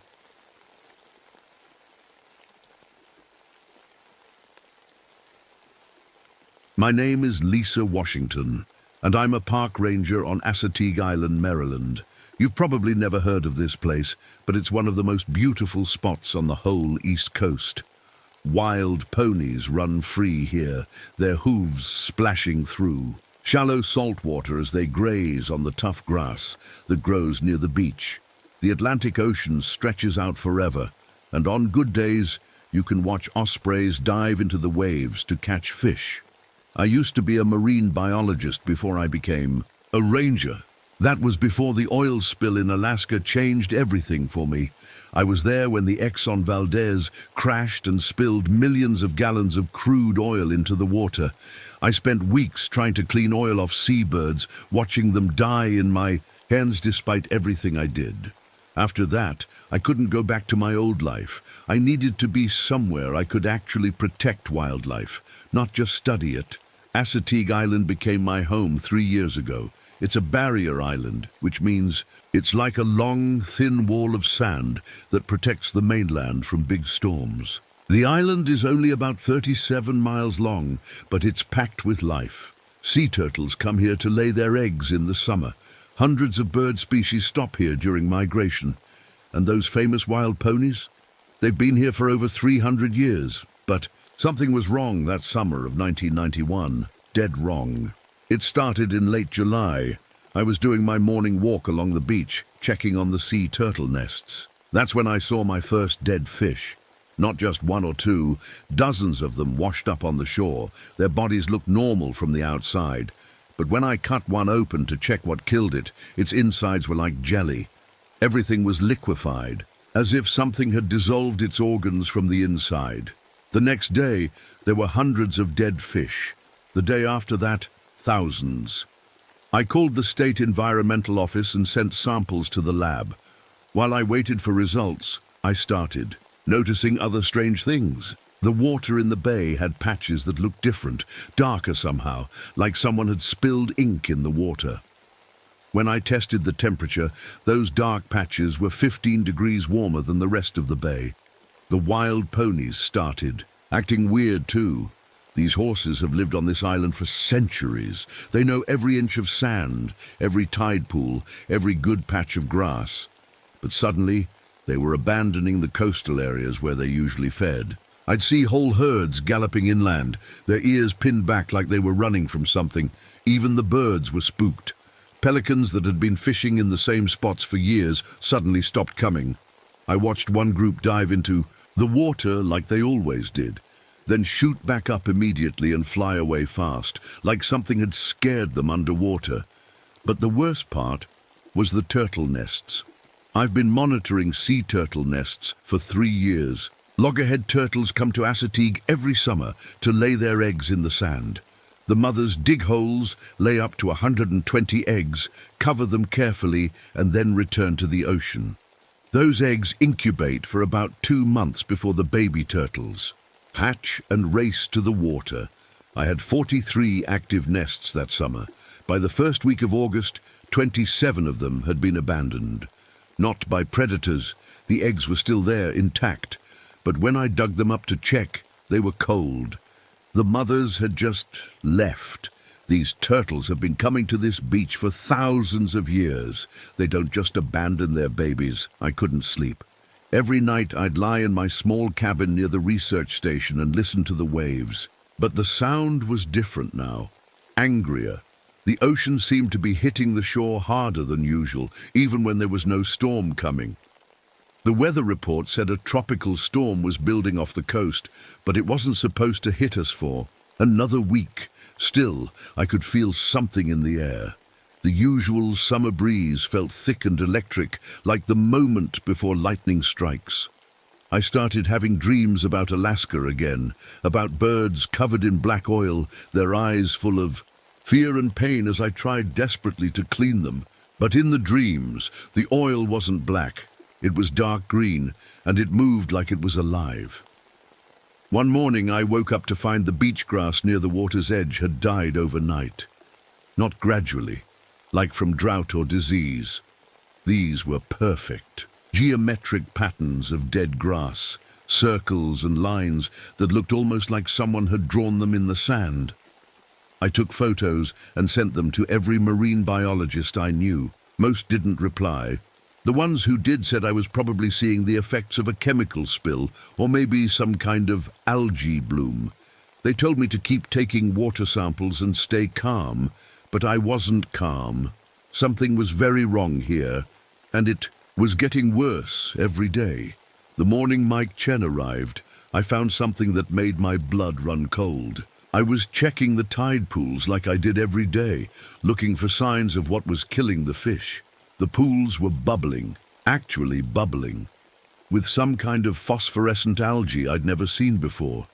It glowed faint blue-green in the early morning light. When I dipped my hand in the water to collect a sample, the algae moved away from my fingers like it was alive, not just floating away, but actively avoiding me. I'd studied marine biology for 8 years, and I'd never seen anything like it. That's when I heard the truck coming down the beach road. A graduate student from the University of Maryland was coming to study water temperature changes around the island. He'd requested help weeks ago when the first signs of trouble started.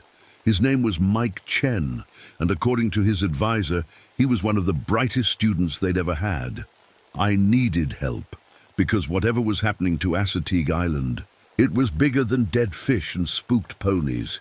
It was bigger than anything I could handle alone. Mike Chen stepped out of his beat-up Honda Civic and immediately started coughing. The smell hit him first, that rotten egg stench that comes from things dying in water. He was about my age, maybe a few years younger, with thick glasses and a nervous way of moving his hands when he talked. "You must be Lisa," he said, walking over with a heavy backpack and several cases of equipment. "I'm Mike. Thanks for requesting help with the temperature readings. Though I have to say, the smell here is intense." I helped him carry his gear to the research station. "It's gotten worse in the past week," I told him. "Wait until you see the water samples." Mike was here to study why the bay water temperatures were changing so dramatically. His specialty was ocean thermal dynamics. Basically, how and why water heats up or cools down in different areas. What he found in our bay shouldn't have been possible. "These readings can't be right," he said after his first day of testing. We were sitting in the research station, looking at his computer screen. "Look at this. The surface temperature here is 78 degrees, perfectly normal for August. But 30 feet down, it's 95 degrees. That's not how water works." I leaned closer, to the screen. "What do you mean?" "Cold water sinks, Warm water rises. It's basic physics. The deeper you go, the colder it should get. This is backwards. He adjusted his glasses and pulled up another chart. And look at this pattern. The temperature. Map looked like a target. The hottest water was in the center of the bay, and it got cooler as you moved outward in perfect circles, like something was heating the water from below. Maybe it's an underwater hot spring, I suggested. Mike shook his head. Hot springs don't appear overnight, and they don't create perfect circles like this. Plus, I tested the water chemistry. This isn't mineral water from deep underground. It's regular bay water, just heated. He showed me his microscope slides. Under the lens, the water from the hot zones was full of tiny organisms I'd never seen before. They looked like microscopic jellyfish, but they moved too fast and in patterns that seemed almost organized. Are they bacteria? I asked. I don't think so. They're too complex, but they're not in any of my identification books.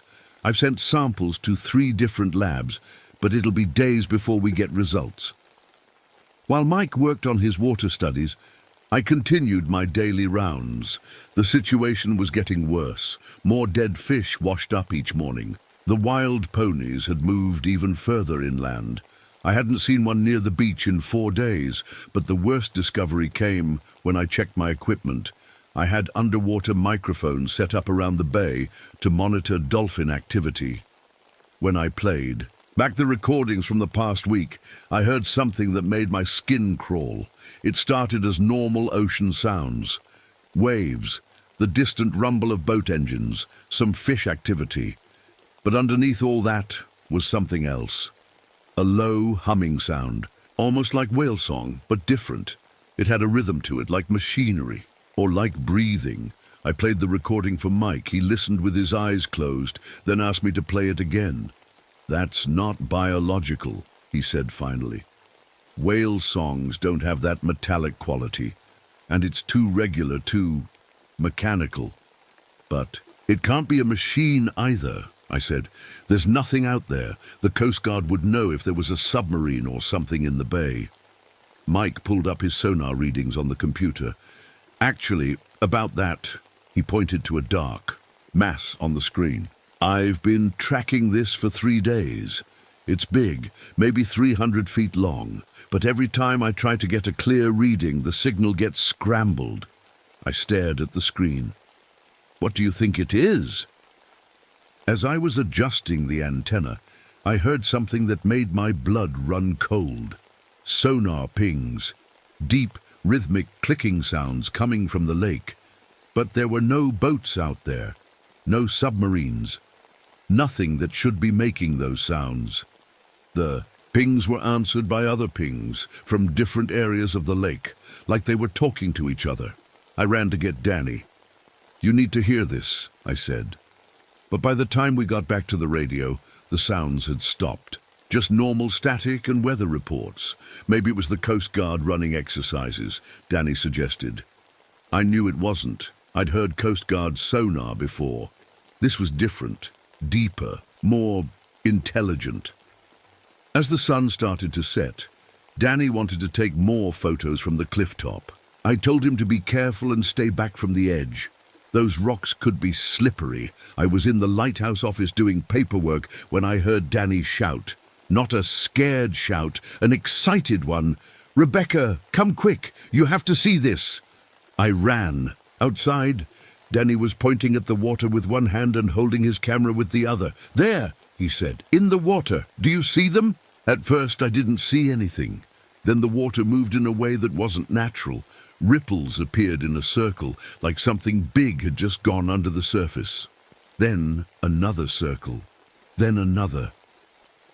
"They're swimming in formation," Danny whispered. He was taking picture after picture, like dolphins, but bigger. The circles got closer to shore. That's when I saw the first head break the surface. It looked human from a distance, but as it got closer, I could see it wasn't human at all. The head was too long, too narrow, and the skin looked wet and grey, like a seal's but smoother. "Danny, I said quietly. Step back from the edge, but he was too focused on his camera. This is incredible, he said. What are they? More heads appeared. 5, then 10, then more than I could count. They were swimming toward the shore in a perfect line, moving fast, too fast. That's when Thor started barking. Not his normal bark, a desperate warning bark. He ran to Danny and grabbed his jacket with his teeth, trying to pull him away from the cliff. It's okay, boy, Danny said, gently pushing Thor away. They're just animals, but I knew better. Animals don't swim in perfect formation. Animals don't coordinate their movements like military units. One of the creatures got close enough to shore that I could see it clearly. It had webbed hands that ended in long, sharp fingers, gills on the sides of its neck that opened and closed, and eyes, large, dark eyes that looked too intelligent for any fish or seal. It was looking right at us. Danny, I said more urgently, we need to go, now. That's when the creature opened its mouth, rows and rows of needle-sharp teeth. It made a sound, a clicking, hissing sound that made my ears hurt. The other creatures answered with the same sound.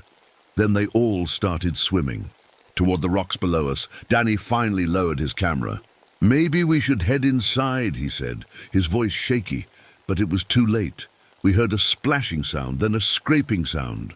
Something was climbing up the cliff face. I grabbed Danny's arm and Thor's collar. Run, I said. We ran back to the lighthouse just as the first creature pulled itself over the edge of the cliff. In the growing darkness, all I could see was its silhouette, but it was standing upright, walking on 2 legs, walking like a person, but moving too fast to be human. We made it inside and I slammed the door, turning every lock I had. My hands were shaking so bad I could barely get the deadbolt to slide into place. What were those things? Danny asked. I looked out the window. More shapes were climbing over the cliff edge. A lot more. I don't know, I said, but they're not friendly. We stood there in the dark lighthouse office, listening. Outside, we could hear wet footsteps on the wooden deck that went around the building. Slow, careful steps, like they were learning how to walk on land. Thor was pressed against my legs, trembling. This big, brave dog, who had helped rescue people from burning buildings, was scared out of his mind. Turn off the lights, I whispered to Danny. He hit the switch and we crept to the window. In the moonlight, I could see them clearly for the first time. They looked like people, but wrong. Their skin was grey and wet, like they'd just climbed out of deep water. They had long arms and fingers with webbing between them. Their heads were shaped like humans, but stretched out. And those eyes, big, dark eyes that reflected light like a cat's. How many are there? Danny whispered. I counted at least 8, walking around our building, but I could hear splashing from the water below. More were coming. One of them pressed its face against our window. This close, I could see the gills on its neck moving as it breathed. Its mouth was slightly open, showing those needle teeth. It tilted its head, studying us like we were fish in a tank. Then it did something that made my stomach turn. It smiled, not a friendly smile, a hungry smile. It tapped on the glass with one long finger. Tap, tap, tap. The other creatures gathered around our window, all of them staring at us with those dark eyes. The radio, I said. I need to call for help. I crawled across the floor to the radio desk. My hands were shaking so bad I could barely turn the dials. Finally, I got a signal. Mayday, mayday. This is Pictured Rock's lighthouse. We have an emergency situation. Please respond. Static. Then a voice. Pictured Rocks. This is Coast Guard. Station Grand Marais. What's your emergency? We're under attack, I said. Unknown to creatures. They came from the lake. We need immediate assistance. Long pause. Pictured Rocks. Can you repeat? Did you say creatures? Before I could answer, there was a loud crash. One of the windows in the back room had broken. We could hear glass falling to the floor. They're inside, Danny said. I grabbed my emergency flare gun from the desk drawer. Stay behind me. We moved toward the stairs that led up to the lighthouse. Lamp room. If we could get up there, we'd have a better chance. The stairs were narrow. They couldn't all come up at once.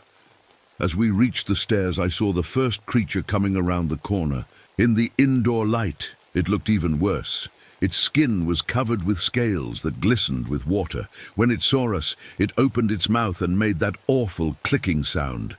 I fired the flare. The bright red light hit it in the chest, and it stumbled backward, making a sound like a scream mixed with the hiss of steam. The smell of burning filled the air. "They don't like the bright light," I said. "Come on!" We ran up the stairs. Thor was ahead of us, barking.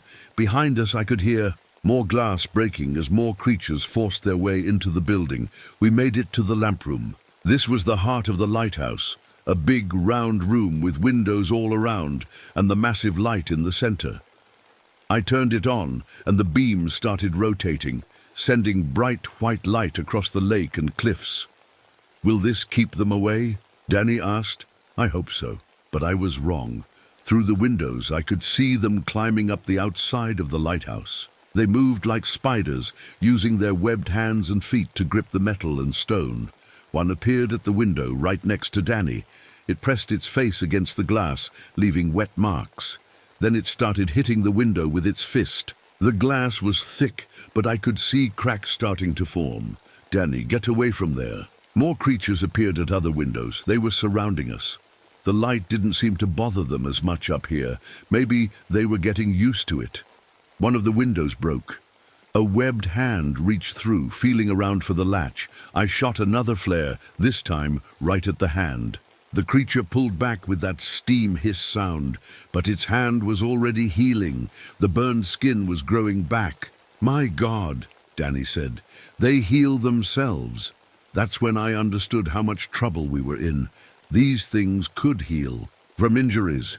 They were stronger than humans, and there were a lot more of them than us. The radio crackled to life. "Pictured rocks. This is Coast Guard Rescue Boat Delta 7. We're 20 minutes out. Can you signal your position?" 20 minutes. We had to survive 20 minutes. "I'm signaling with the lighthouse beam," I said into the radio. But as I spoke, the lights flickered. The creatures had found the power cables. "They're too smart," I said to Danny. "They're cutting our power." Outside, more creatures were climbing up from the lake. I could see dozens of them now, maybe more. They moved with purpose, like they had a plan. One of them had something in its hand. It looked like a piece of metal from a ship, sharp and curved. It was using it to cut through the window frame. "Rebecca," Danny said quietly. "Look at this." He was holding his camera, showing me the display screen. He'd been taking pictures during the attack, and now he was looking through them. In the photos, I could see the creatures more clearly than with my eyes. They weren't just random monsters. They were wearing things around their necks, carved pieces of bone or shell. And some of them had tools, crude knives made from metal and stone. "They have a society," Danny whispered. "They make things. They plan." The power went out.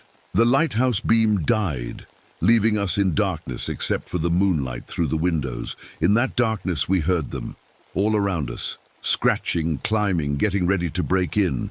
And from the water below, I heard more of that clicking. More of them were coming. A lot more. "The Coast Guard will never believe this," I said. "If we survive," Danny said, "we'll make them believe."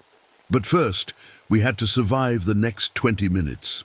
And I was starting to think that might be impossible. Without the lighthouse beam, the creatures got bolder. They weren't afraid of the small flashlights we had. I could hear them on the roof, now trying to find a way in from above. "The emergency generator," I said suddenly. "There's a backup generator in the basement." "How do we get there?" Danny asked. "They're everywhere." I thought for a moment. The lighthouse had a service ladder that went from the lamp room straight down to the basement. We'd have to go past all the floors where the creatures were, but it was our only chance. "Follow me, and stay quiet." I opened the small door that led to the service ladder. It was pitch black in there. We started climbing down, one rung at a time. Thor whimpering softly above us. He was too big to fit on the ladder. On the second floor, I could hear them moving around, searching for us. Their wet feet made squelching sounds on the floor. One of them was right on the other side of the wall. From where we were climbing, we made it to the basement. The generator was there, just like I remembered, but when I tried to start it, nothing happened. The fuel line had been cut. They'd found it before we did. "Now what?" Danny whispered. I looked around the basement with my flashlight. There were old emergency supplies down here. Flares, batteries, and something else. Containers of diesel fuel for the generator. "I have an idea," I said. "But you're not going to like it." I told Danny my plan. We could pour the diesel fuel around the bottom of the lighthouse and set it on fire. The flames would drive the creatures back into the water, but we'd have to get out before the whole building caught fire.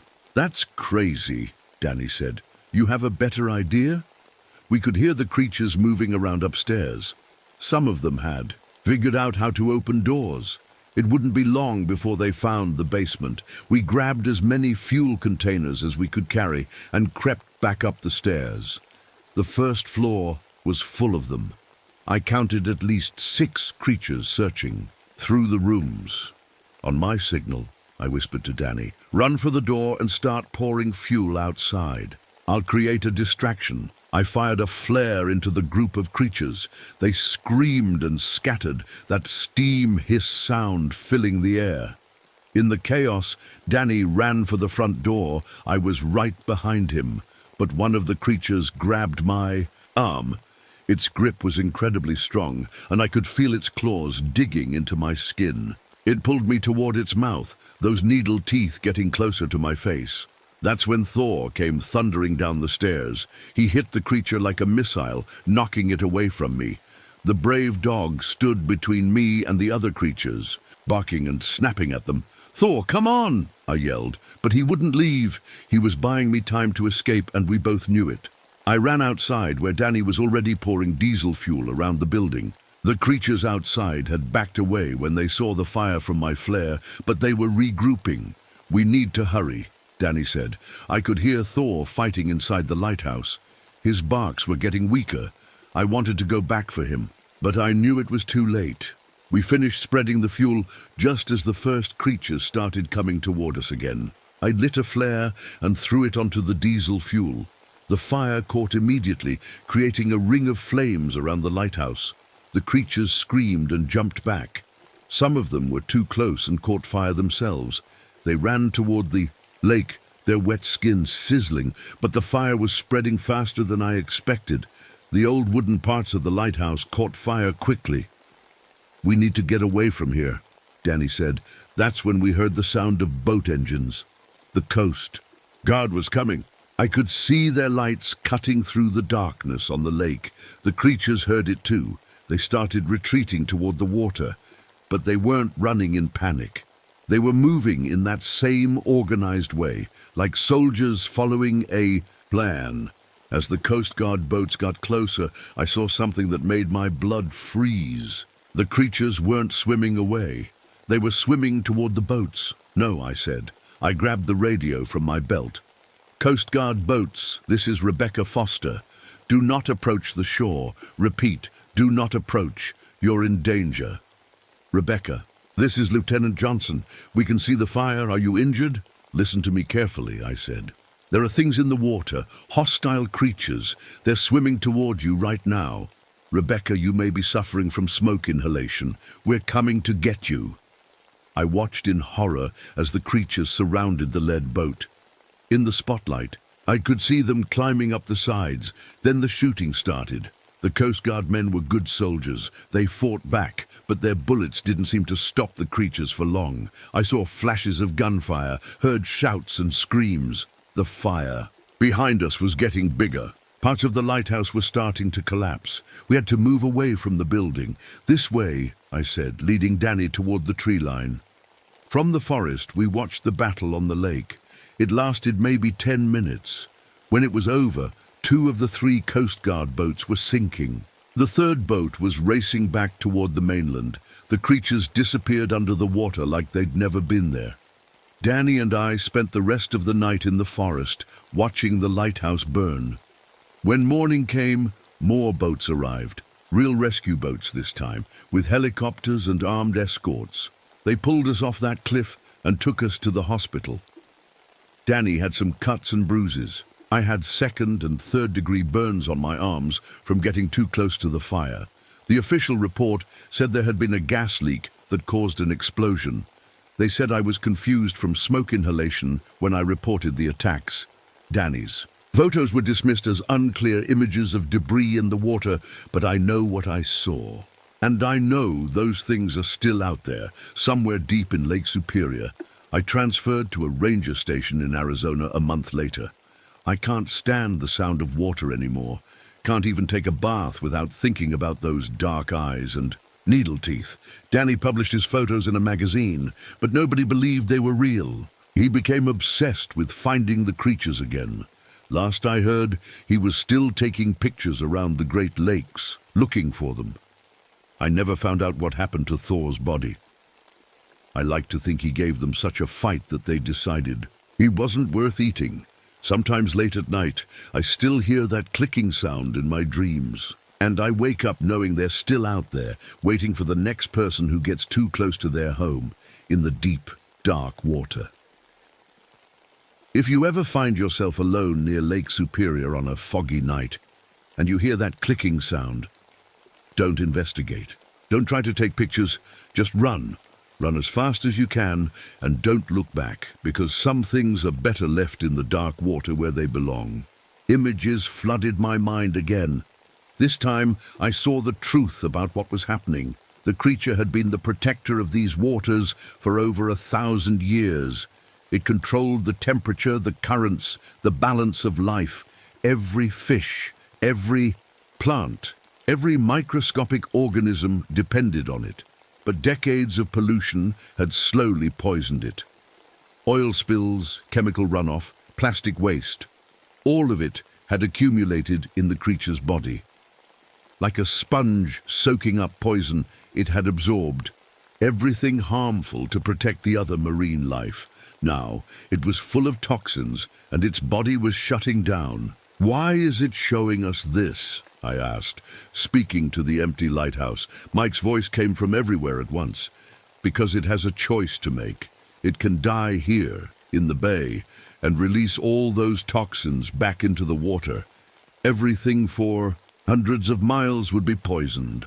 I saw the vision he was describing. Dead zones spreading across the ocean. Fish kills washing up on beaches from Virginia to New York. The entire Chesapeake Bay ecosystem collapsing. Or, I asked, though I was afraid of the answer, or it can take everything far out to sea, where the deep ocean can dilute the poison over time. But it needs help to get there. It's too weak to make the journey alone. The storm was getting worse.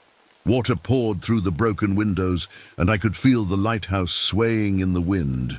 But the scariest part was that I could see Mike through the water, not his regular body, but a ghostly version of him, glowing like the creature's scales. Mike, what's happening to you? The creature needs someone to guide it, he said. Someone who understands the currents, the depths, the safest path to the deep ocean. It chose me because of my research. I understood then. Mike had been studying water temperatures and currents for years. His knowledge was exactly what the creature needed to navigate to the deep ocean trenches where it could die without poisoning everything around it. But that meant Mike would have to go with it. There has to be another way, I said desperately. The lighthouse shook again, and suddenly Mike was standing in front of me, but he was different now. His skin had a faint glow, and when he moved, he left trails of light in the air. Lisa, listen to me carefully, he said, his voice urgent. The creature has been trying to communicate with humans for decades. Scientists keep studying the bay, but no one understands what it's trying to say. He grabbed my hands. His touch was cold, but somehow comforting. It's been waiting for someone who would listen, someone who cares about the ocean as much as it does. That's why it called to us. Through Mike, the creature shared more of its story. It had been born in the deepest ocean trenches when the earth was young. For millennia, it had traveled the world's waters, maintaining the delicate balance of marine life. But as humans became more numerous and their impact on the oceans grew, the creature had to work harder and harder to keep things alive. It started absorbing toxins to protect other sea life. It regulated temperatures to prevent fish kills. It generated electromagnetic fields to guide migrating animals away from dangerous areas. All this time, we thought it was causing the problems, I said. Understanding flooding through me, but it was trying to fix them. Mike nodded. The dead fish, the temperature changes, the electromagnetic readings, they were all signs that it was struggling to maintain the balance, like a doctor with a fever fighting an infection. The creature's third head appeared at the lighthouse window. This one was smaller than the others, and its eyes seemed sadder somehow. When it looked at me, I felt a wave of exhaustion that nearly knocked me down. "It's so tired," I whispered. Mike's form started to flicker like a candle in the wind. "The connection is getting stronger. I can feel myself becoming part of it. Lisa, I need you to do something. Anything." "The research station has a backup generator and a long-range radio. You need to document everything, all our readings, the water samples, the temperature data. If something happens to us, the world needs to know the truth." I wanted to argue, to find a way to save both Mike and the creature, but I could see in his glowing eyes that he had already made his choice. "Promise me you'll tell the story," he said. "Not as a monster attacking ships, but as a guardian trying to save what it loves." The lighthouse lurched violently, and water began pouring up through the floorboards with more force. The creature was sinking back into the bay, taking Mike with it. "I promise," I shouted over the rushing water. Mike smiled one last time, and then he was gone. The water receded, leaving me alone in the lighthouse with broken glass and the sound of the storm continuing outside. I climbed down the lighthouse stairs on shaking legs and ran through the rain to the research station. Mike was right about the generator. It was still running despite the storm. I gathered every piece of data we had collected: temperature readings, electromagnetic measurements, water samples, photographs. Everything that proved the creature existed and what it was trying to do. But as I worked, I could feel the creature's presence in my mind. Weaker now, but still there. It was showing me something else. A final gift. Images of Mike appeared. In my thoughts, he was still alive, but changed. His human form was merging with something ancient and powerful. He wasn't dying. He was becoming part of something larger. "He's okay," I whispered to myself. Somehow, he's okay. The storm began to calm as the sun rose. Looking out from the research station, I could see the creature moving slowly toward the mouth of the bay. It was leaving, heading for the open ocean, with Mike guiding it. I watched until it disappeared beyond the horizon, taking with it 1,000 years of toxins and a brilliant young scientist who had chosen to save the world. Then I sat down at Mike's computer and began typing the report that would change my life forever, a report that no one would believe. Until now, I spent 3 days alone on the island, typing everything into Mike's computer. Every temperature reading, every electromagnetic measurement, every photograph we had taken. I wrote down exactly what we saw, what we heard, and what the creature had shown us. On the 4th morning, I heard helicopters approaching. The Coast Guard was coming back. I quickly copied all our files onto backup drives and hid them in different places around the island. Then I sat on the beach and waited for them to find me. "Ms. Washington." A Coast Guard officer ran up to me. "Are you injured? Where's the graduate student who was with you?" I looked out at the ocean, knowing Mike was somewhere far from here now. "He's gone," I said simply. They searched the island for 3 days, but found no trace of Mike. His car was still hidden in the woods, his belongings still in the research station. To them, it looked like he had simply vanished. The official report said Mike Chen had drowned during the storm. His body was never found, which happens sometimes when people are lost at sea. The Coast Guard crew that had disappeared earlier was also declared lost at sea. I was questioned for hours. Federal investigators wanted to know everything about our research, about the strange readings we had collected, about what happened during the storm. I told them the truth, all of it. They didn't believe me. Ms. Washington, one investigator said, "You've been through a traumatic experience. Sometimes our minds create explanations for things we can't understand. Survivor's guilt can cause people to imagine." I stopped listening. I had expected this. The water samples Mike and I had collected were sent to labs for analysis. When the results came back weeks later, they showed nothing unusual. Just regular bay water with slightly elevated temperatures. The electromagnetic readings were dismissed as equipment malfunction. The photographs of the geometric patterns in the beach grass were explained as natural die-off due to storm surge. Even the sonar readings of the large underwater object were written off as debris displaced by severe weather conditions. Within a month, the official story was complete. 2 people had been lost in a tragic accident during an unusual storm. The strange readings were the result of damaged equipment and traumatized witnesses. Case closed. But I kept Mike's backup drives, and I kept watching the ocean. The first sign that the creature had died came 2 weeks after it disappeared. A massive algae bloom appeared in the deep Atlantic, about 200 miles offshore. Satellite images showed a green stain in the ocean the size of Rhode Island. The bloom lasted for 3 months. Marine biologists said it was the largest they had ever seen, but they couldn't explain what caused it. The official theory was unusual. Water temperatures combined with nutrient runoff. I knew better. The creature had made it to the deep ocean, and its death had released all those accumulated toxins in the safest place possible. The bloom eventually disappeared, and ocean life returned to normal. Better than normal, actually. Fish populations in the mid-Atlantic began to recover.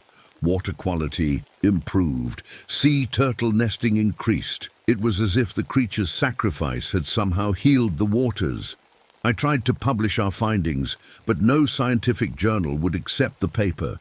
They all gave the same reasons. Lacks sufficient evidence. Conclusions not supported by data. Reads more like fantasy than science. I was politely but firmly pushed out of the marine biology community. Dr. Washington has been under considerable stress, colleagues would whisper. Perhaps she should consider a different career path, so I became an environmental activist instead. I started small, organizing beach cleanups and speaking to local schools about ocean pollution. I never mentioned the creature directly, but I talked about the importance of protecting marine life and keeping toxins out of the water. Slowly, my audience grew. I began speaking at environmental conferences, writing articles about pollution's effects on marine ecosystems. People started listening when I described the delicate balance of ocean life and what happens when that balance is disrupted. I never stopped looking for proof. Every few months I would return to Assateague Island. Officially, I was just a tourist visiting the wildlife refuge. But really I was checking the water temperature, testing for electromagnetic activity, listening for any sounds that didn't belong. The bay was peaceful now. Fish populations were healthy, the water was clear, and the wild ponies had returned to their coastal grazing areas. It was as if nothing had ever happened. But sometimes, on very calm nights, I could see faint lights moving deep under the water. Not the bright patterns the creature had made, but gentle glows that reminded me of stars. I like to think it was Mike, somehow still out there, still protecting the waters he had chosen to join.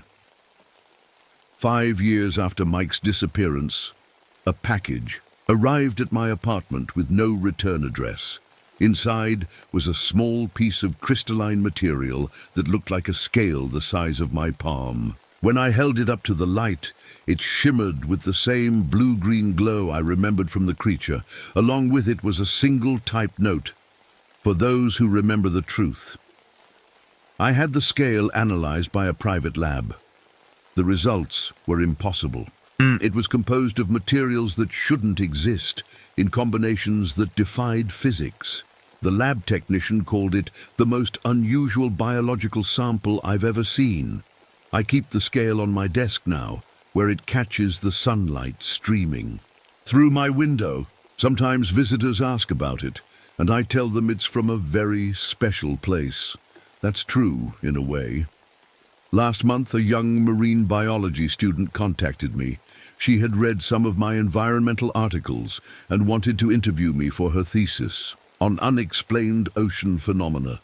Her name was Dr. Sarah Kim, and she reminded me of myself at that age, passionate, curious, determined to protect marine life.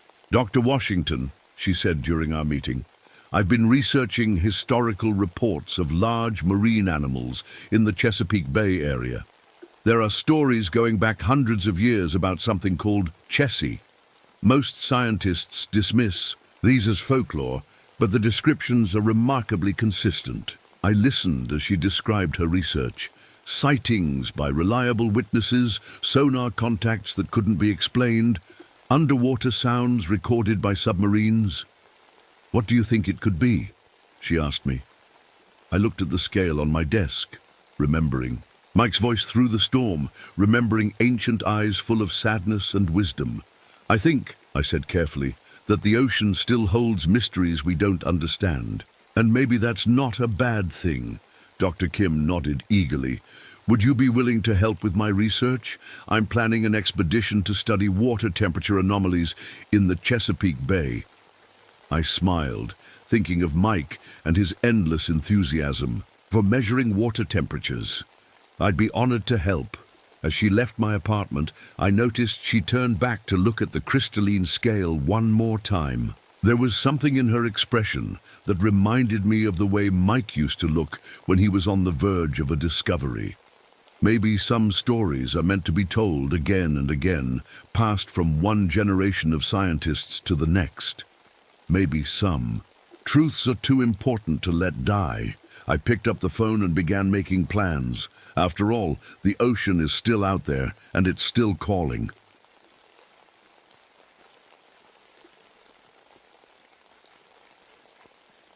My name is Frank Kowalski, and I'm about to tell you something I've never told anyone before. This happened in 1956, deep in the Olympic rainforest of Washington. I was 41 years old then, working as a forest ranger. But I wasn't always a ranger. Before that, I was a logger. I cut down trees for a living. I'll never forget the last tree I cut down. It was a massive cedar, older than anything I'd ever seen. Must have been 1,000 years old. When it fell, the earth shook. I stood there looking at what I'd done, and something inside me broke. I quit logging that same day. That's how I became a ranger. I figured if I spent the rest of my life protecting forests, maybe I could make up for all the damage I'd done. Maybe. It was a cold morning in October when I entered that valley. The government wanted me to map out a new area of the forest that no one had ever explored before. They gave me surveying equipment, some camping gear, and my faithful packhorse Duke. The plan was simple: cut a trail through the wilderness and mark it on the map. The forest was like nothing I'd ever seen. The trees were giants, reaching up 300 feet into the sky. Their branches were so thick they blocked out most of the sunlight. Everything was covered in a thick layer of moss. The air was always wet, like being inside a green cave that never ended. Water dripped constantly from the leaves above. Drip, drip, drip. Sometimes it was the only sound I heard for hours. The silence was so complete it made my ears ring. Even Duke's hoofbeats were muffled by the soft forest floor. As we went deeper, the trees got bigger. Some were so wide that 10 men holding hands couldn't reach around them. The ferns grew taller than my chest. Everything was green, 50 different shades of green I didn't even have names for. Duke started acting strange on the second day. He'd stop suddenly and refuse to move forward. His ears would twitch and he'd shake his head like he was trying to get rid of flies. But there were no flies. It was too cold for that. "What's wrong, boy?" I'd ask him, patting his neck. But Duke just rolled his eyes and pulled at the reins, wanting to go back the way we came. I should have listened to him. On the third day, we came across a clearing where elk had been feeding. But something was wrong. The grass was trampled and broken branches lay everywhere. It looked like the elk had run away in a panic, fast. That's when I noticed how quiet it was. No birds singing, no squirrels chattering. Even the insects had gone silent. The forest was holding its breath. I found some elk tracks leading away from the clearing. They were deep prints, made by animals running as fast as they could. Whatever had scared them was big enough to send a whole herd fleeing. Duke refused to go any further into the clearing. He planted his feet and wouldn't budge no matter how hard I pulled. His whole body was trembling. "Okay, boy," I said. "We'll go round." But as we walked along the edge of the clearing, I felt it. Someone, or something, was watching us. The feeling was so strong it made the hair on my neck stand up. I turned around several times, but all I saw were trees and shadows. That night, I made camp by a small creek. The sound of running water helped cover the sounds my mind was making up in the darkness. Every snap of a twig made me jump. Every whisper of wind through the trees sounded like footsteps. I built the fire bigger than usual and kept my rifle close. Duke stayed as near to the flames as he could get without singing his fur. Neither of us slept much. When morning came, I found footprints around our camp, big ones, much bigger than mine. They circled our sleeping area 3 times before disappearing back into the forest. I knew then that I wasn't alone in this valley. Something lived here, something that didn't want visitors.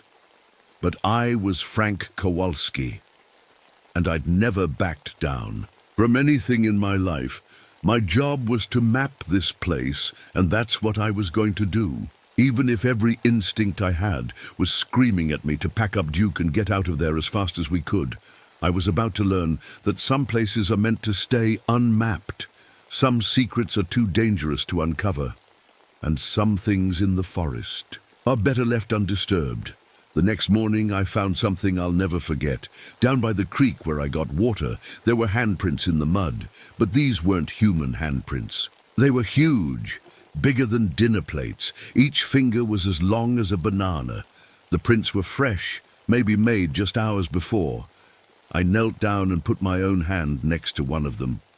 My hand looked tiny in comparison. Whatever made these, prints had to be massive. I tried to think of what animal could leave such marks, but nothing came to mind. Bears have paws, not hands with fingers. Duke saw me looking at the prints and started backing away from the creek. He wouldn't drink the water, no matter how thirsty he was. I had to lead him upstream before he'd take a sip. As we moved deeper into the valley that day, I found more strange things. Someone, or something, had built a shelter near a fallen log. It wasn't made like any human shelter I'd seen. Thin branches were bent and woven together in a dome shape. Moss covered the outside like a blanket. It looked like it had been there for years.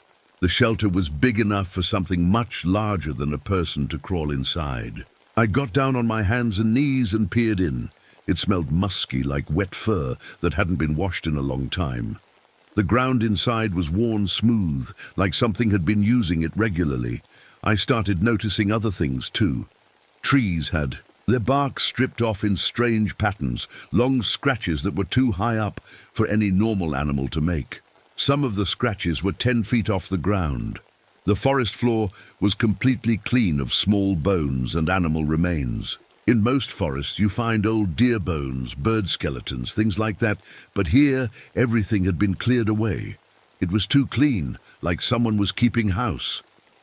Duke became more nervous with every mile. He'd stop suddenly and turn his Head, ears pointed forward, listening to something I couldn't hear. Sometimes he'd refuse to walk in certain directions. He'd plant his feet and shake his head, snorting through his nostrils. "Come on, boy," I'd say, tugging on his reins. There's nothing there, but Duke knew better than I did. On the fourth day, the smell hit us. It was a thick, musky odor that made my nose wrinkle. It smelled like a mixture of wet dog and something wilder. The smell got stronger as we walked, then weaker, then stronger again, like we were walking in circles around whatever was making it. That's when I realized something that made my blood run cold. We weren't lost, we were being herded. Every time Duke tried to turn left or right, we'd find a fallen tree blocking the path, or thick bushes too dense to push through, or muddy ground that would trap Duke's hooves. The only way forward was straight ahead, deeper into the valley. Someone was guiding us somewhere, and I was pretty sure they didn't want to invite us for dinner. I started hearing sounds, knock, knock, knock, like someone hitting two pieces of wood together. But the sounds came from different directions, sometimes ahead of us, sometimes behind. They followed a pattern, like a code. 3 knocks, then 2, then 5. The same pattern over and over. "Hello?" I called out once. My voice echoed through the trees. The knocking stopped immediately. The silence that followed was so complete it made my ears hurt. Duke's eyes rolled white with fear. Foam formed around his mouth. I'd never seen him this scared, not even during thunderstorms. On the 5th day, I saw it. We were following a game trail through a thick stand of Douglas fir trees.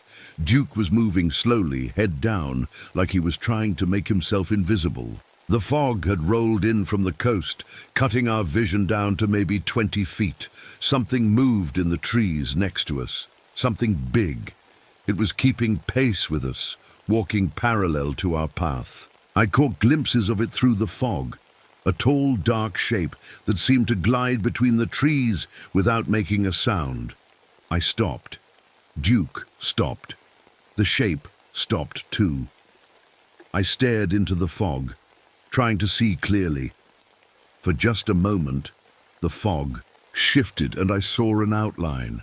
It was tall, really tall, taller than any man I'd ever seen. It had long arms and seemed to be covered in hair. It stood there watching us, just 20 feet away. My heart pounded so hard I could hear it in my ears. Slowly, I reached for my rifle. The thing must have seen me move because it melted back into the fog like it had never been there at all. I stood there for 10 minutes, rifle ready, waiting for it to come back. But the forest had gone quiet again. Even Duke seemed to relax a little. That night I didn't sleep at all. Every sound made me grab my rifle. Every shadow looked like it was moving. I kept the fire burning bright until dawn, feeding it logs whenever it started to dim. But the worst part wasn't what I saw or heard. It was the feeling that I was being studied, like I was some kind of bug under a magnifying glass. Something was out there, watching my every move, learning about me, deciding what to do with me. I knew I should leave. Pack up Duke and head back the way we came. Report to my supervisor that the terrain was too dangerous to map, but my pride wouldn't let me. I'd never quit a job halfway through, and I wasn't about to start now. Besides, I kept telling myself, I'm probably just seeing things, spending too. Much time alone in the woods can play tricks on your mind. There had to be a logical explanation for everything. I was wrong about that. Dead wrong. On the 6th day, everything changed. I was trying to cross a small meadow when Duke suddenly reared up on his back legs. He let out a scream I'd never heard before, high and scared.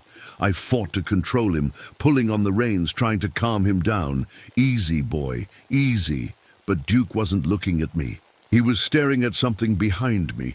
I turned around slowly, my heart already racing. At the edge of the meadow, where the trees began, 3 shapes stood watching us. They weren't trying to hide anymore. The biggest one was in the middle. It had to be 10 feet tall, maybe more. Its whole body was covered in thick, reddish-brown hair that looked coarse and wild. Its shoulders were twice as wide as mine. Its arms hung down almost to its knees. To its left stood a smaller one, maybe 8 feet tall. This one was watching me with what looked like intelligence, like it was thinking about something. Its eyes were dark and deep, almost human. On the right was the smallest, though still bigger than me. This one seemed curious about Duke and me. It kept tilting its head to one side like a dog trying to understand a new sound. They just stood there, not moving, not making any noise, waiting. My hands shook as I reached for my rifle. I'd hunted bears before. I'd faced down angry mountain lions, but this was different. These things looked at me like they knew exactly what I was thinking. The big one in the middle made a sound. It wasn't quite a growl, more like a deep huff that came from its chest. The other two huffed back. They were talking to each other. Duke broke first. He spun around and tried to run, but his pack got caught on a low branch. He thrashed and kicked, trying to get free. I held onto his reins, but he pulled me off my feet. That's when the big one moved. It didn't run like an animal. It walked upright, like a person, but its steps covered twice the ground mine would. In seconds, it was halfway across the meadow. The other two followed, moving just as quietly. I finally got Duke untangled and climbed back to my feet. The three creatures had stopped about 30 feet away from us. Up close, they were even more terrifying. Their faces were almost human, but covered in hair. Their eyes were intelligent, but wild. The big one looked right at me. Then it did something that made my blood freeze. It pointed at me, then pointed back the way I'd come. The message was clear. Leave, now. I raised my rifle and pointed it at the big one. Stay back, I shouted. The creature tilted its head, studying the rifle like it was trying to figure out what it was. Then it did something I'll never forget. It smiled, not a friendly smile, a smile that showed its huge teeth. It picked up a rock from the ground, a big rock, probably 50 pounds. With one hand, it hurled that rock like I might throw a baseball. The rock flew past my head and crashed into a tree behind me, splitting the trunk in half. The message was even clearer now. Your little gun doesn't scare me. Duke finally broke free and ran. I mean really ran, faster than I'd ever seen him move. His pack bounced and jostled as he disappeared into the trees, leaving me alone with the three creatures. I backed away slowly, rifle still pointed at them. They followed, matching my pace exactly. For every step I took backward, they took one forward. I don't want any trouble, I said, my voice shaking. I'll leave. I'll go back. The big one huffed again. This time it sounded almost like laughter. That's when I realized I wasn't backing toward the way I'd come. I was backing deeper into the valley. They'd positioned themselves to cut off my escape route. I was being herded again, but this time I could see who was doing it. My foot caught on a fallen branch and I stumbled. I hit the ground hard and my rifle went flying. When I looked up, all three creatures were standing right over me. The big one reached down. Its hand was enormous, covered in thick hair with fingernails like claws. I thought this was it. This was how Frank Kowalski was going to die, but instead of grabbing me, it picked up my rifle. It held it carefully, turning it over in its hands like it was examining it. Then, without any effort at all, it bent the barrel into a pretzel shape and tossed it aside. The smaller one made a series of sounds, huffs and grunts that almost sounded like words. The big one huffed back. They were definitely talking about me. I tried to stand up, but the big one put a hand on my chest and pushed me back down. Not roughly, but firmly. It wanted me to stay put. The curious one came closer. It reached out slowly, like it wanted to touch me. I froze as its finger, thick as a sausage, poked gently at my jacket. It seemed fascinated by the fabric.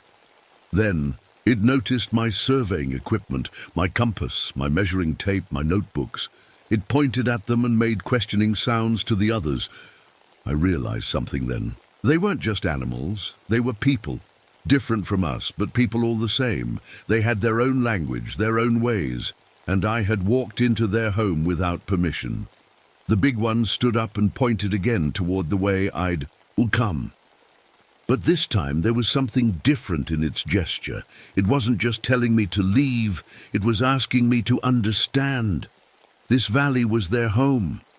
They'd been living here long before any human had set foot in it. They didn't want to hurt me, but they couldn't let me stay. They couldn't let me bring others here. I looked up at the three of them. The family, I realized, a father, mother, and their child. They weren't monsters. They were just trying to protect their home. I understand, I said quietly. I started to get up, moving slowly so they wouldn't think I was trying to attack. The big one stepped back, but kept watching me carefully. That's when we heard the sound that changed everything. A loud crack echoed through the forest, then a crash, then a cry of pain. The mother had wandered too close to a dead tree while watching me. When she leaned against it, the rotten trunk snapped. The tree fell, pinning her leg underneath. She cried out, a sound of pure pain that cut through me like a knife. The father rushed to her side, trying to lift the tree. The young one joined in, both of them straining to move the heavy trunk. I stood there for a moment, frozen. I could run. They were all distracted, focused on helping her. I could escape while they were busy, but I couldn't do it. I couldn't leave her trapped and hurt. Instead, I ran toward them. "Move back," I shouted, waving my hands at the father and young one. They looked at me like I was crazy. Here I was, running toward them when I should be running away. The father growled and stepped between me and his hurt mate. He wasn't going to let me get close to her, but I had to try. I pointed at the tree, then at myself, then made a lifting motion with my hands. "I can help," I said. "Let me help." The mother was making soft moaning sounds. Her leg was twisted at a bad angle under the tree trunk. I could see it was broken. I walked slowly toward the father, my hands up to show I wasn't carrying any weapons. He watched me with those dark, intelligent eyes. I could see him thinking, trying to decide if he could trust me. "Please," I said, "I know first aid. I can help her." The young one tugged at the father's arm and made urgent huffing sounds. It seemed to be saying something like, "Let him try." Finally, the father stepped aside. He pointed one thick finger at me, then drew it across his throat. The message was clear: "If you hurt her, I'll kill you." I nodded and rushed to the mother's side. The tree trunk was huge, probably weighed 800 pounds.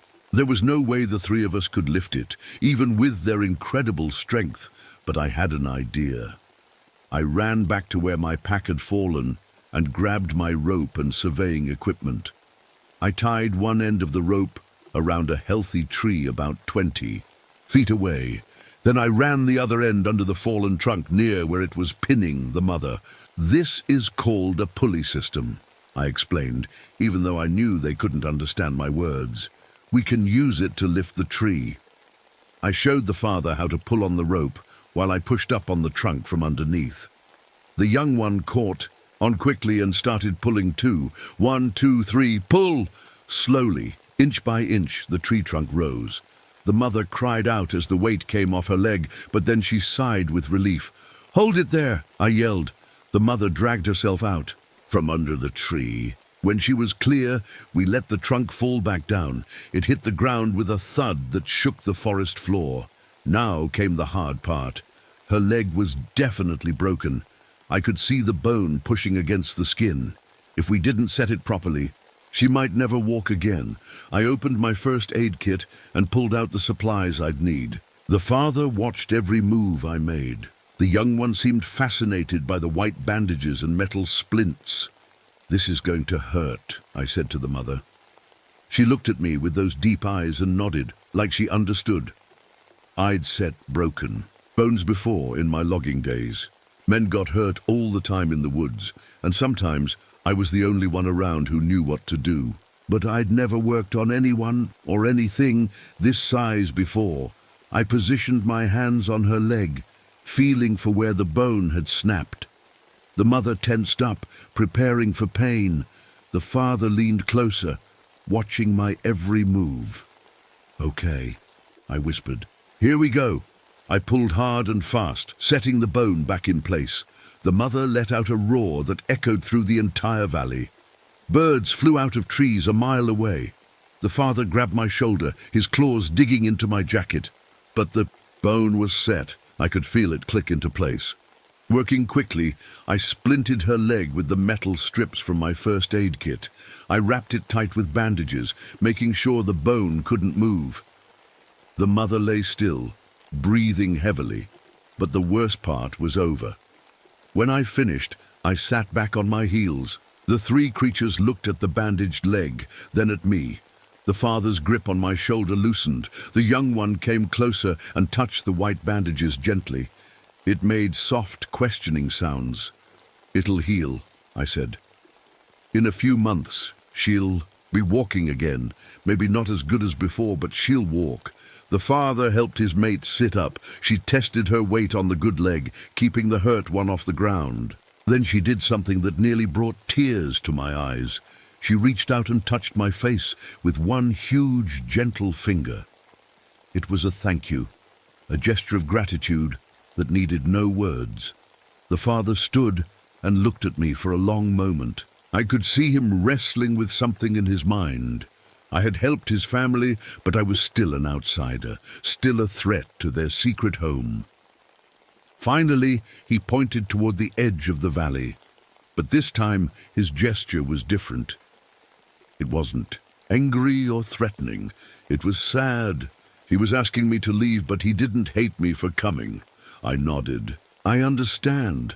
I gathered up my scattered equipment and put it in my pack. My rifle was ruined, bent beyond repair, but that was okay. I didn't think I'd need it anymore. As I prepared to leave, the young one ran to a nearby stream. It came back, carrying a smooth, flat stone in its hands. The stone was perfectly round and felt warm to the touch. The young one handed it to me, a gift, a token of friendship. I pulled out my compass and gave it to the young one. Its eyes lit up as the needle spun and pointed north. It showed the compass to its parents, chattering excitedly. The mother struggled to her feet, leaning on the father for support. All three of them stood together, watching as I shouldered my pack. I walked to the edge of the meadow, then turned back for one last look. The family was still there, standing together in the golden afternoon light filtering through. "The trees," I raised my hand in farewell. The young one waved back. Then I walked into the forest, leaving them behind. But I wasn't the same Frank Kowalski who had entered this valley 6 days ago. Something inside me had changed forever. As I walked, I made a decision that would shape the rest of my life. I pulled out my survey notes, my maps, my reports, everything that showed the location of this hidden valley. And one by one, I tore them up and scattered the pieces to the wind. Some places are meant to stay secret. Some families deserve to live in peace, away from a world that would never understand them. But my story with the valley wasn't over, not by a long shot. When I finally made it out of the forest, I was a mess. My clothes were torn, my face was scratched from branches, and Duke was nowhere to be found. A search party had been looking for me for 2 days. "What happened to you, Frank?" my supervisor asked. "Where are your survey notes, your maps?" I looked him straight in the eye and lied. The terrain was too dangerous. Lost my equipment crossing a river, nearly drowned. The area can't be mapped safely. He believed me. Why wouldn't he? I'd never lied to him before. That night, alone in my cabin, I took out the smooth stone the young Sasquatch had given me. I rolled it around in my hands, feeling its warmth. It reminded me that what happened in that valley was real, not a dream, or a trick of my mind. But I had a problem. The mother's leg needed checking. In the wild, a broken bone could get infected. She could die if it didn't heal right. So exactly 1 year later, I went back. I told my supervisor I was taking vacation. Time to do some personal hiking. I packed medical supplies, antibiotics, and clean bandages in my backpack. Then I hiked back into that hidden valley. Finding them wasn't hard. They were living in the same area, near the meadow where I'd first seen them. The young one spotted me first and made excited huffing sounds. The father and mother came out from behind the trees. The mother was walking. She had a slight limp, but she was walking. When she saw me, she sat down and pulled up her leg to show me. The break had healed perfectly. I checked her over, rewrapped the leg with fresh bandages, and gave them supplies. Soap, medicine, clean cloth. Things they could use. They seemed happy to see me. The young one had grown bigger and stronger. It still carried my compass everywhere, even though it didn't know what the numbers meant. I stayed for 3 days, then left again, but not before promising, in gestures and simple words, that I'd come back. And I did. Every year for the next 33 years, I made that trip. Sometimes the weather was bad and I couldn't find them. Sometimes I was too sick to make the journey. But most years, I made it. I watched the young one grow up, become an adult. I was there when it had children of its own. The family grew to 5, then 7. They built better shelters, found safer places to live within the valley. They started, leaving gifts for me. Smooth stones, carved pieces of wood, wildflowers. I brought them things too.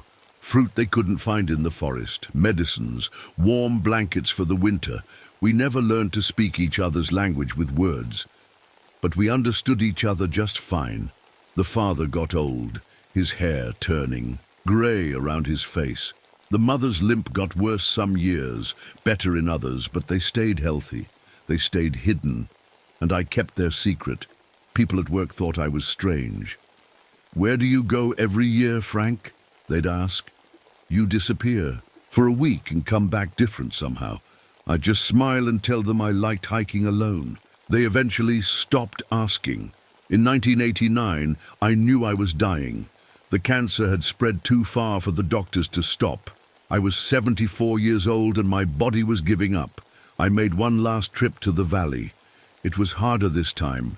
I had to stop and rest. Every few minutes, but I made it. The family was there, waiting like they always were. But now there were 9 of them, 3 generations living together. The original young one was now a parent, teaching its own children the ways of the forest. They knew I was sick. I don't know how, but they knew. The old mother, she was ancient now, her fur completely grey, came to me and touched my face with that same gentle finger. She was saying goodbye. I gave them my last gift, 3 thick blankets and a full bag of medicine. Then I sat with them for hours, just watching the young ones play, listening to their huffs and calls, memorizing their faces. When it was time to leave, I knew I'd never see them again. But I wasn't worried. They'd survived for thousands of years before I came along. They'd survived long after I was gone. Back home, I had one last thing to do. Wrote everything down. Every detail of my meetings with the Sasquatch family. Their location, their habits, their trust in me. But I couldn't leave it where just anyone could find it. So I wrote it in code, using a system I'd learned in the army. Then I hid the journal in a secret compartment in my cabin wall. I died 6 months later, peaceful in my sleep. My nephew inherited my cabin. He'd always been curious about my yearly trips, about the stories I wouldn't tell. While cleaning out my belongings, he found the hidden journal. It took him 3 years to crack the code. When he finally understood what I'd written, he drove out to the valley.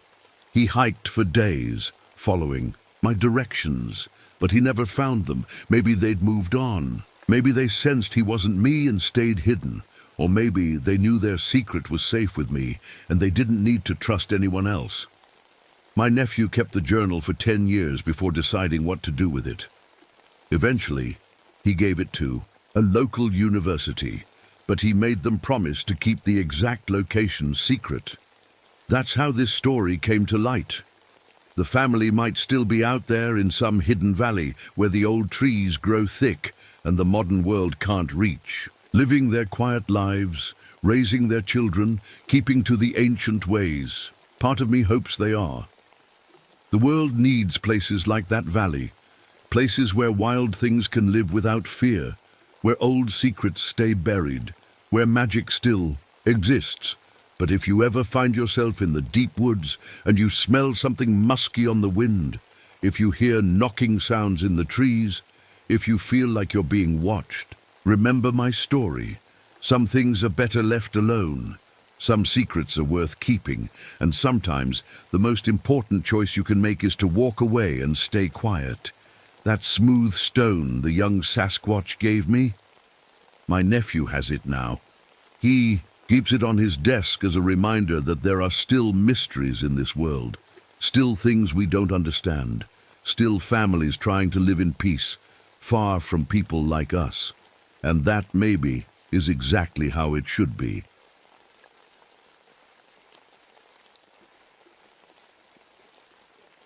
My name is Carlos Mendoza, and I've been a park ranger at Big Bend National Park for almost 10 years now. That night in 1967, under the full moon that my grandmother always called the Lechuza moon, changed everything I thought I knew about the world. It started like any other patrol. The desert was painted silver by moonlight, stretching out forever under a sky so clear you could see every single star.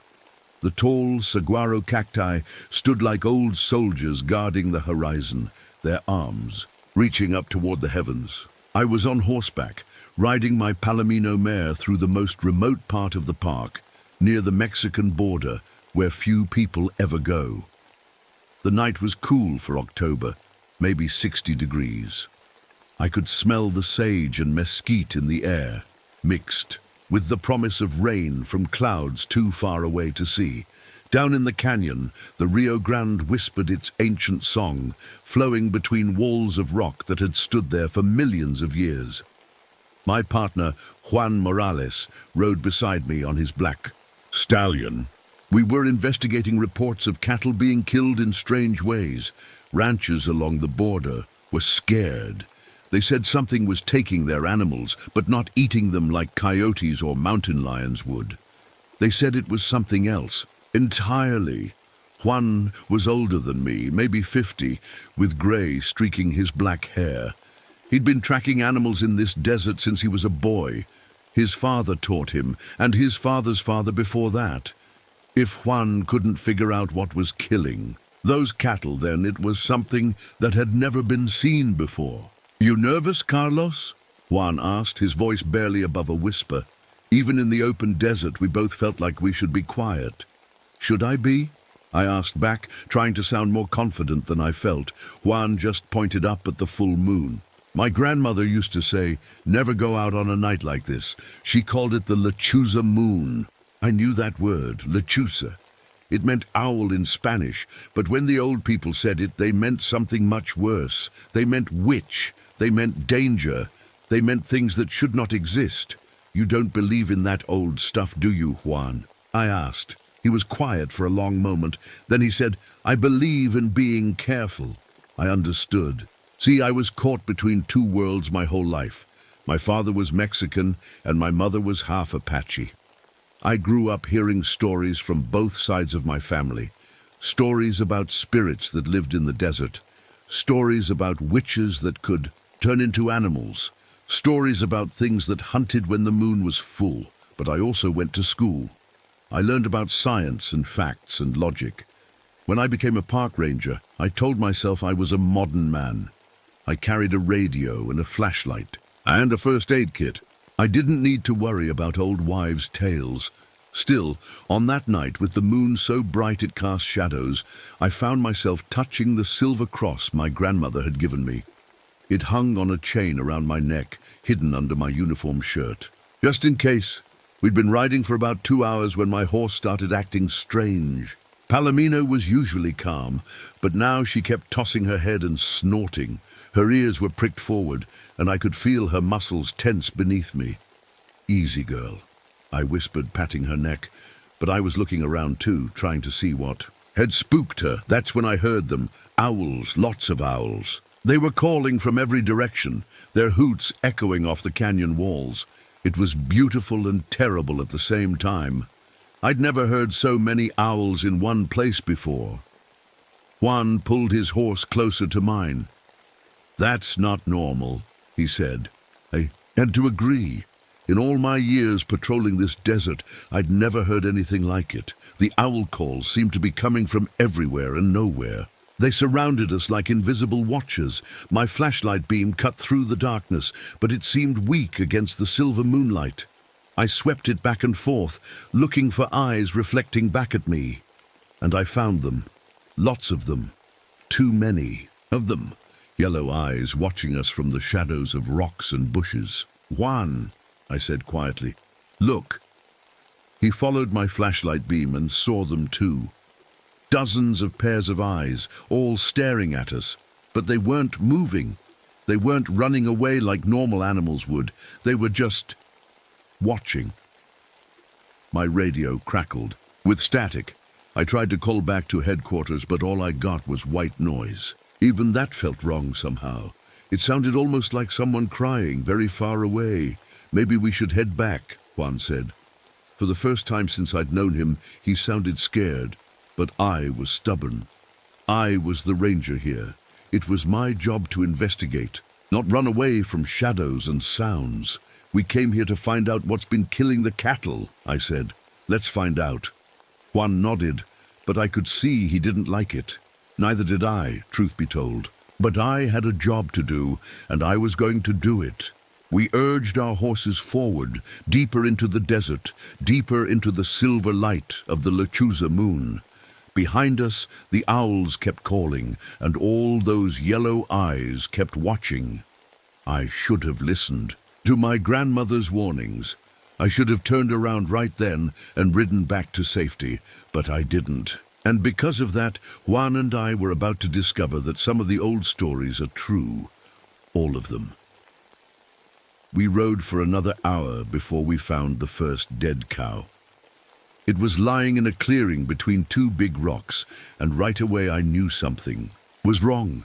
Very wrong. The cow was a big black Angus, probably weighed 800 pounds when it was alive.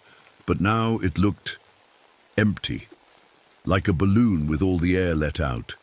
Its skin was loose and grey, hanging off its bones like an old coat. "Jesus!" Juan whispered, crossing himself. He stayed on his horse while I climbed down to take a closer look. I've seen dead animals before, lots of them. Coyotes, mountain lions, bears. They all kill differently, but they leave signs. Bite marks, claw marks, blood everywhere. This was different. The cow's belly had been cut open, but not ripped. It was a clean cut, like someone used a sharp knife. And there was no blood, not a drop, not on the ground, not on the cow, nowhere. That's impossible. When something dies, there's always blood. "Carlos," Juan called from his horse. His voice was tight. "Look at this." I walked over to where he was pointing his flashlight. There, stuck in a crack in the rock, was a feather. But it wasn't like any feather I'd ever seen. It was almost 2 feet long and pure white with black spots near the tip. It felt soft as silk when I touched it. "That's an owl feather," Juan said. "But no owl around here is that big." He was right. The biggest owls in Texas have feathers maybe 8 inches long. This thing could have come from a bird the size of a small airplane. We found 2 more dead cows as we rode deeper into the desert. Each one was the same, cut open clean, no blood, skin hanging loose. And near each one we found more of those huge white feathers. "Maybe it's some kind of new disease," I said, trying to find a normal explanation. "Something that makes the blood disappear." Juan just looked at me like I was crazy. "Carlos, blood doesn't just disappear. And diseases don't cut cows open with a knife." I knew he was right, but I didn't want to accept it. I was trained to find logical answers. There had to be something I was missing. That's when our horses started acting up again.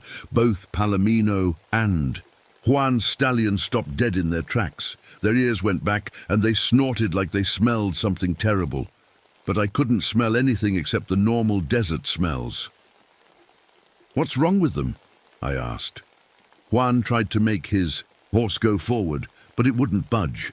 It just stood there, shaking its head and pawing the ground.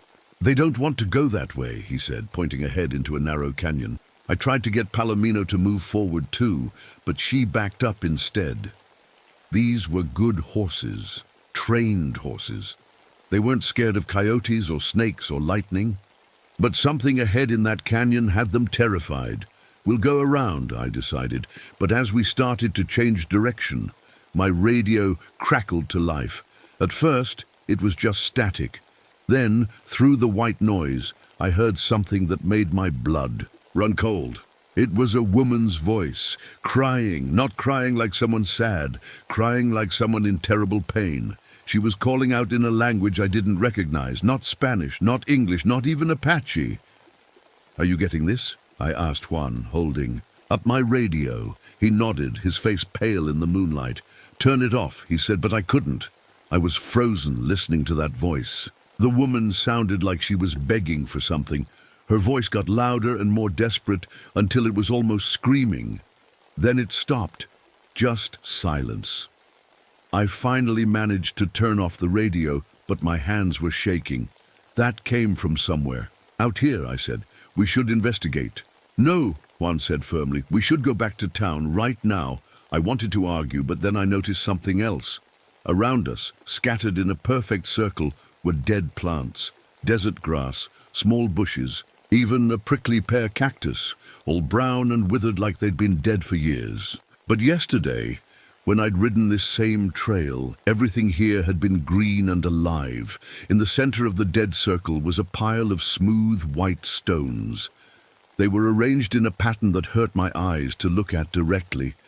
It seemed familiar, somehow like I'd seen it before in a dream. "Juan," I said quietly, "look at the ground." He saw what I saw. In the sand around the stones were footprints, but they weren't human footprints. They were shaped like a bird's feet, but huge. Each footprint was as big as a dinner plate, with deep scratches from claws. Juan's horse suddenly reared up on its back legs, making a sound I'd never heard a horse make before. It was like screaming and neighing at the same time. Juan fought to stay in the saddle while the horse spun in circles, trying to run away. That's when I saw it. High up in the sky, something was moving against the stars. It was big and dark, flying in circles above us, but there was no sound of wings. No bird that size could fly without making noise. "Do you see that?" I whispered to Juan. He looked up and went very still. "That's not a bird," he said. The thing in the sky was getting lower. As it got closer, I could see it was huge, maybe 15 feet from one wingtip to the other. But it moved too smoothly, too quietly, and it was watching us. I could feel its eyes on us like a cold touch. Juan's compass, which he always kept, clipped to his belt, started spinning wildly. The needle whirled around and around, never settling on north. My watch had stopped too, I noticed. The hands were frozen at 11:43. "We need to get out of here," Juan said. "Now!" I wanted to stay and figure out what was happening. Part of me, the park ranger part, said I needed to investigate. But the other part, the part that remembered my grandmother's stories, was screaming at me to run. Then we heard the laughter. It came from the canyon where our horses wouldn't go. A child's laughter, high and sweet and completely wrong in this dead place. It echoed off the rocks and seemed to come from everywhere at once. That's when Juan and I looked at each other and made the same decision. We turned our horses around and rode away as fast as we could. But even as we galloped back toward the main trail, I could feel something following us. Something big and silent and patient. And I knew, deep in my bones, that whatever was out there wasn't done with us yet. We didn't stop running until we reached the old line shack about 3 miles away. It was a small wooden building that rangers used when they had to stay out overnight. Juan and I tied up our horses and went inside without saying a word. The shack had 2 cots, a table, and a wood stove. I lit a kerosene lamp while Juan checked. The radio, nothing but static. Even the emergency channel was dead. "We should have gone back to town," Juan said, sitting heavily on one of the cots. His hands were shaking as he rolled a cigarette. "We can't drive in the dark on these roads," I said. "You know that. One wrong turn, and we'd go right off a cliff." But really, I didn't want to leave. Not yet. I needed to understand what we'd seen. My logical mind kept trying to explain it all away. Maybe the cows had some disease. Maybe the feathers were from a bird that had blown in from somewhere else. Maybe the thing in the sky was just a plane. But I couldn't explain the child's laughter. I couldn't explain why our horses were still nervous, even safe inside their rope corral. And I couldn't explain the feeling I had that something was watching. As Juan lit his cigarette and took a long drag. "My grandmother told me stories about the lechuza when I was little," he said quietly. "I thought they were just stories to keep kids from wandering off at night."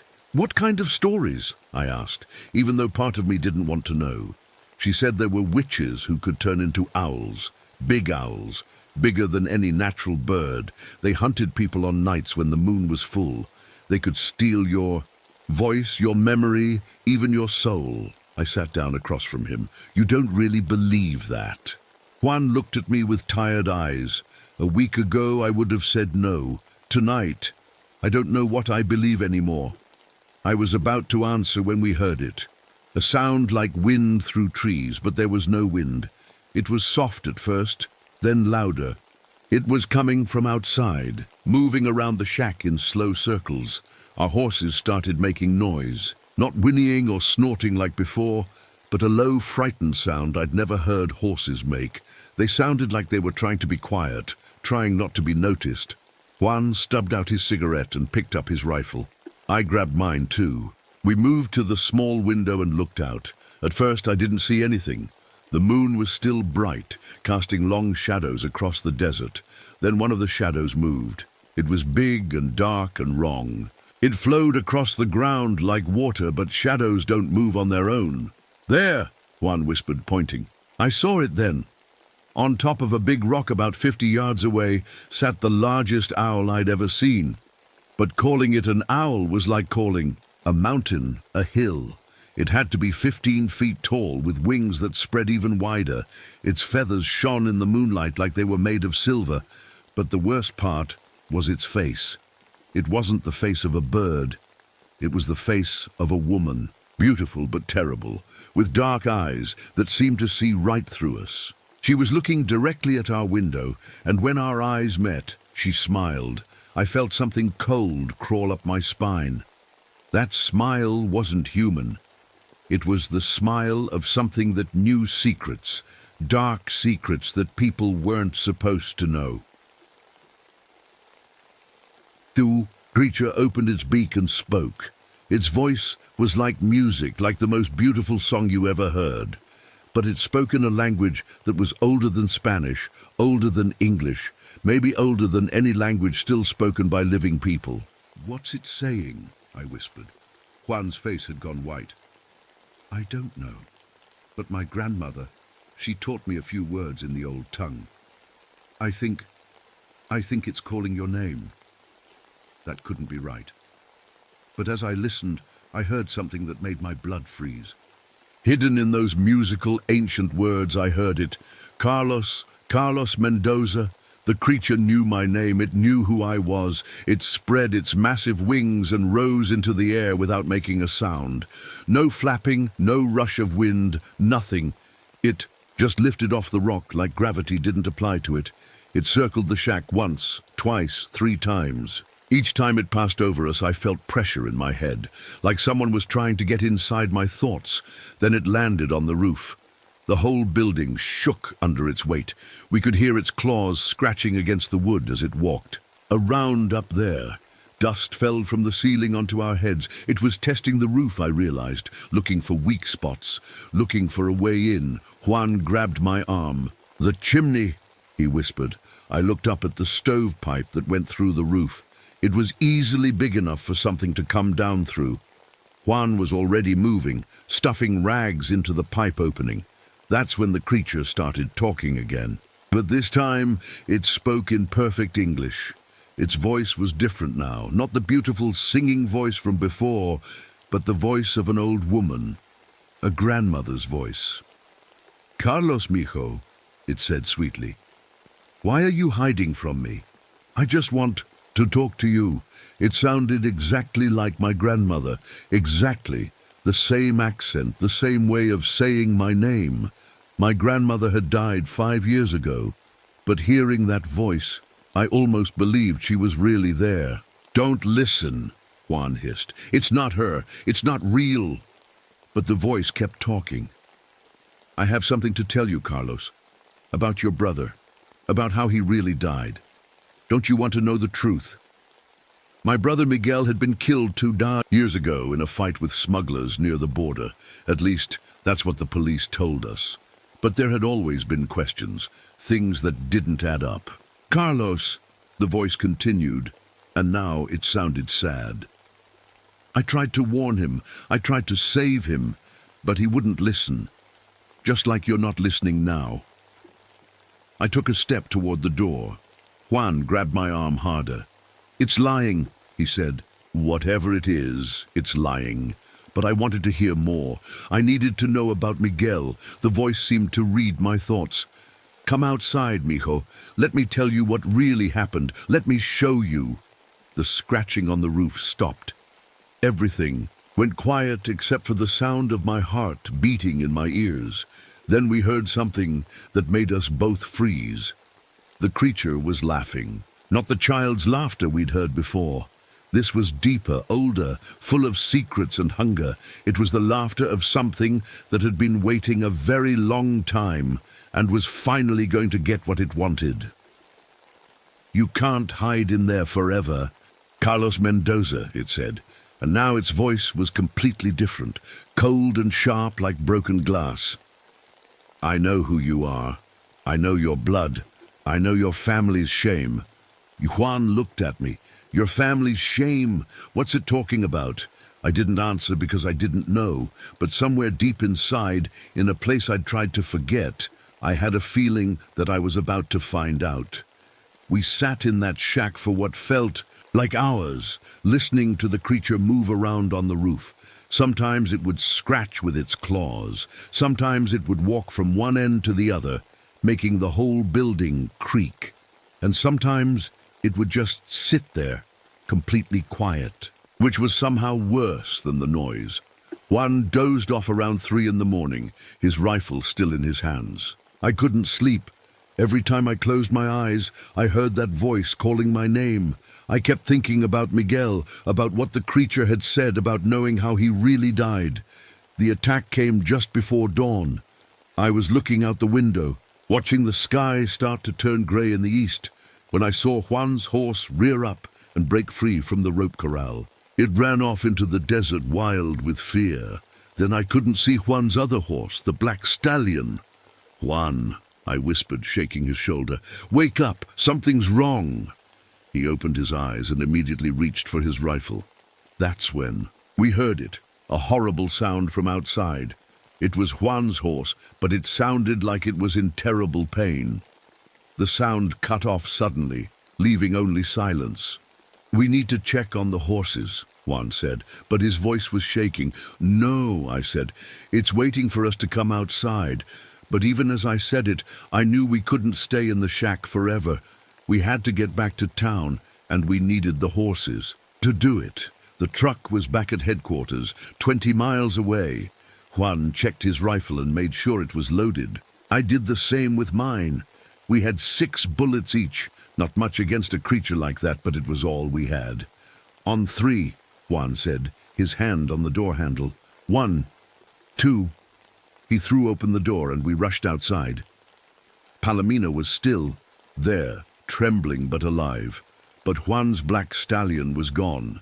In its place was a pile of bones, clean white bones with no meat on them, arranged in a neat pile like someone had taken the horse apart piece by piece and put the bones in order. "Dear God," Juan whispered, crossing himself. That's when the creature dropped from the sky. It came down right between us and the horses, landing without a sound. Up close, it was even more terrible than before. Its feathers weren't silver like I'd thought. They were white with black edges, and they seemed to move on their own like they were alive. Its woman's face was beautiful in a way that hurt to look at, with skin like pale marble and eyes like black stars. It stood there for a moment, looking at us. Then it spoke, and its voice was like honey and poison mixed together. "Hello, Carlos. I've been waiting to meet you properly. I raised my rifle, but my hands were shaking so bad I could barely hold it. What are you? What do you want? The creature tilted its head like a real owl. I'm what your people call lechuza. I'm older than your grandmother's grandmother's grandmother. And what I want is for you to remember. Remember what? Who you really are. It took a step closer. Your great-great-grandmother was Apache. She knew the old ways. She made a promise to my kind, a promise that your family has forgotten. I didn't understand what it was talking about. My mother had told me some stories about our Apache ancestors, but nothing about promises to witches. You're lying, I said, trying to keep my voice steady. The creature laughed, and the sound made my teeth ache. Am I? Then why can you hear me? Speak in the old tongue? Why do you understand words you were never taught? It was right. Somehow I could understand the strange language it had spoken before. The words appeared in my mind like memories I'd forgotten. This sacred ground, the creature continued, pointing with one wing toward the canyon where our horses wouldn't go. Your people built their buildings on it. They dug up the graves of my guardians. They broke the old promises. I don't know anything about any promises, Juan said, his rifle aimed at the creature's chest. The lechuza turned its terrible gaze on him. You don't need to, little tracker. You're not of the blood. But Carlos is different. It looked back at me, and suddenly I felt dizzy. Images flashed through my mind, old memories that weren't mine. I saw the desert as it was hundreds of years ago. I saw Apache warriors burying their dead in the sacred canyon. I saw them making some kind of agreement with creatures of shadow and wing. Your ancestor promised to protect this place, the lechuza said. In return, my kind would leave your people in peace, but the promise was broken, and now someone must pay. That has nothing to do with me, I said, but my voice sounded weak even to my own ears. Doesn't it? Your brother Miguel found out about the old agreement. He came to me for help when the smugglers threatened your family. I offered him power, protection for those he loved. But he refused. He said he didn't believe in the old ways. My blood went cold. You killed Miguel? I offered him a choice. He chose to die rather than honor his family's promise. The creature's eyes seemed to glow. Now I offer the same choice to you. Juan stepped forward, his rifle still aimed at the creature. Carlos, don't listen to this thing. It's trying to confuse you. The lechuza turned to Juan and smiled. You think your little gun can hurt me, tracker? Before Juan could answer, the creature moved. It was so fast I barely saw it happen. One moment Juan was standing next to me. The next he was flying through the air like he'd been hit by a truck. He crashed into the side of the shack and didn't. Get up. Juan. I ran to him. He was breathing but unconscious, blood running from a cut on his head.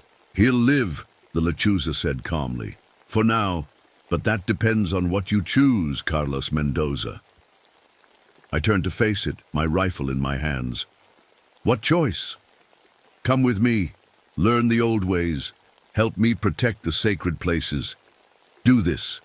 And your friend lives. Your fiancé in town stays safe. Refuse. It shrugged its massive wings. Well, you've seen what happened to your brother. I thought about Maria, my fiancée, waiting for me back in town. I thought about Juan, hurt because he tried to help me. I thought about Miguel, who had died trying to protect our family. I need time to think, I said.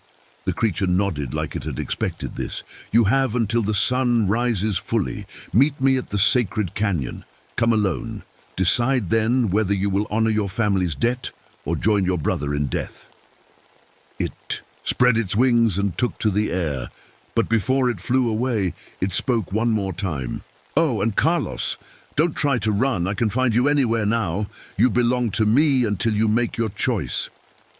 Then it was gone, disappearing into the gray morning sky. I knelt beside Juan, checking his pulse. He was alive, but hurt bad. I needed to get him to a doctor, but I also knew the creature was right. I couldn't run. Somehow I could feel its presence in my mind like a cold pressure behind my eyes. The sun was getting brighter. I probably had an hour, maybe less, before it was. Fully up. An hour to decide whether to give my life to a creature of legend or watch everyone I loved die. I looked at Juan's pale face and made my decision. I was going to the sacred canyon. But I wasn't going to surrender. I was going to fight, even if it killed me. I dragged Juan inside the shack and made him as comfortable as I could. He was still breathing steady, which was good. I left him a note in case he woke up before I got back. It said where I'd gone and told him to ride back to town. If I didn't return by noon, then I saddled Palomino and rode toward the sacred canyon. My horse didn't want to go that direction, but I pushed her forward. I could feel the lechuza waiting for me, like a cold spot in my mind that wouldn't go away. The sun was almost up now. The sky was turning from gray to pink to gold. Usually, I loved desert sunrises, but this one might be my last. As I rode, I thought about my grandmother. Not the voice the creature had used to trick me, but the real woman who had raised me after my parents died. She told me stories about both sides of my family, the Mexican side and the Apache side. She taught me prayers in Spanish and songs. In Apache, she'd given me the silver cross I still wore around my neck. When you're scared, mijo, she used to say, remember that you come from strong people, people who survived terrible things. Their strength is in your blood. I reached into my shirt and touched the cross. It felt warm against my skin.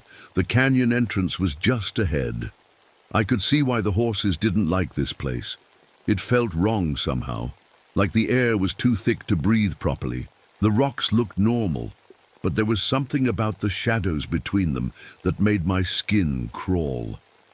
I tied Palomino to a tree far enough away that she'd be safe, but close enough that I could get to her if I needed to run. Then I walked into the canyon alone. It was quiet inside, too quiet. No birds, no insects, no sound of wind, just the echo of my footsteps on the rocky ground. The deeper I went, the older everything looked. The rocks had strange marks carved into them, not words, but pictures that seemed to move when I wasn't looking directly at them. Then I found it, the sacred burial ground. It was in a circular clearing at the end of the canyon. The ground was covered with smooth white stones arranged in patterns. In the center was a raised area where the Apache had buried their dead, but someone had dug it up. Big machines had torn through the ancient graves, leaving holes and scattered bones. I felt sick looking at it. No wonder the lechuza was angry. This was like someone taking a sledgehammer to a church. You see now, said a voice behind me. I turned around. The lechuza was there, standing on a rock ledge about 20 feet away. In the growing daylight, it looked even more impossible. Its white feathers seemed to glow with their own light, and its woman's face was beautiful and terrible at the same time. Who did this? I asked, pointing at the ruined graves. Your government. They wanted to build a road through here. When the Apache complained, they were told the burial ground didn't exist, that it was just old stories. The creature's voice was sad now. So the machines came and dug up the bones of warriors and children alike. I felt ashamed, even though I hadn't been there when it happened. I'm sorry, I said, this is wrong. Sorry doesn't bring back the dead, Carlos. Sorry doesn't heal sacred ground. The lechuza jumped down from the ledge, landing silently in front of me. Only blood can do that. My blood, your family's blood. Your ancestor promised to protect this place. The promise was written in blood and sealed with ceremony. When it was broken, the debt passed to the next generation and the next until it reached you. I thought about Miguel, who had refused and died for it. I thought about Juan lying hurt in the shack. I thought about Maria back in town, probably wondering why I hadn't called. What if I agree? I asked. What happens then? The lechuza smiled, and I saw that her teeth were sharp like a bird's beak.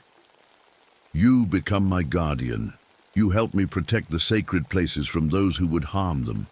You learn the old ways, the old power. And my human life, my job, my fiancé, gone. You would belong to the desert, to the ancient places. Your human life would end.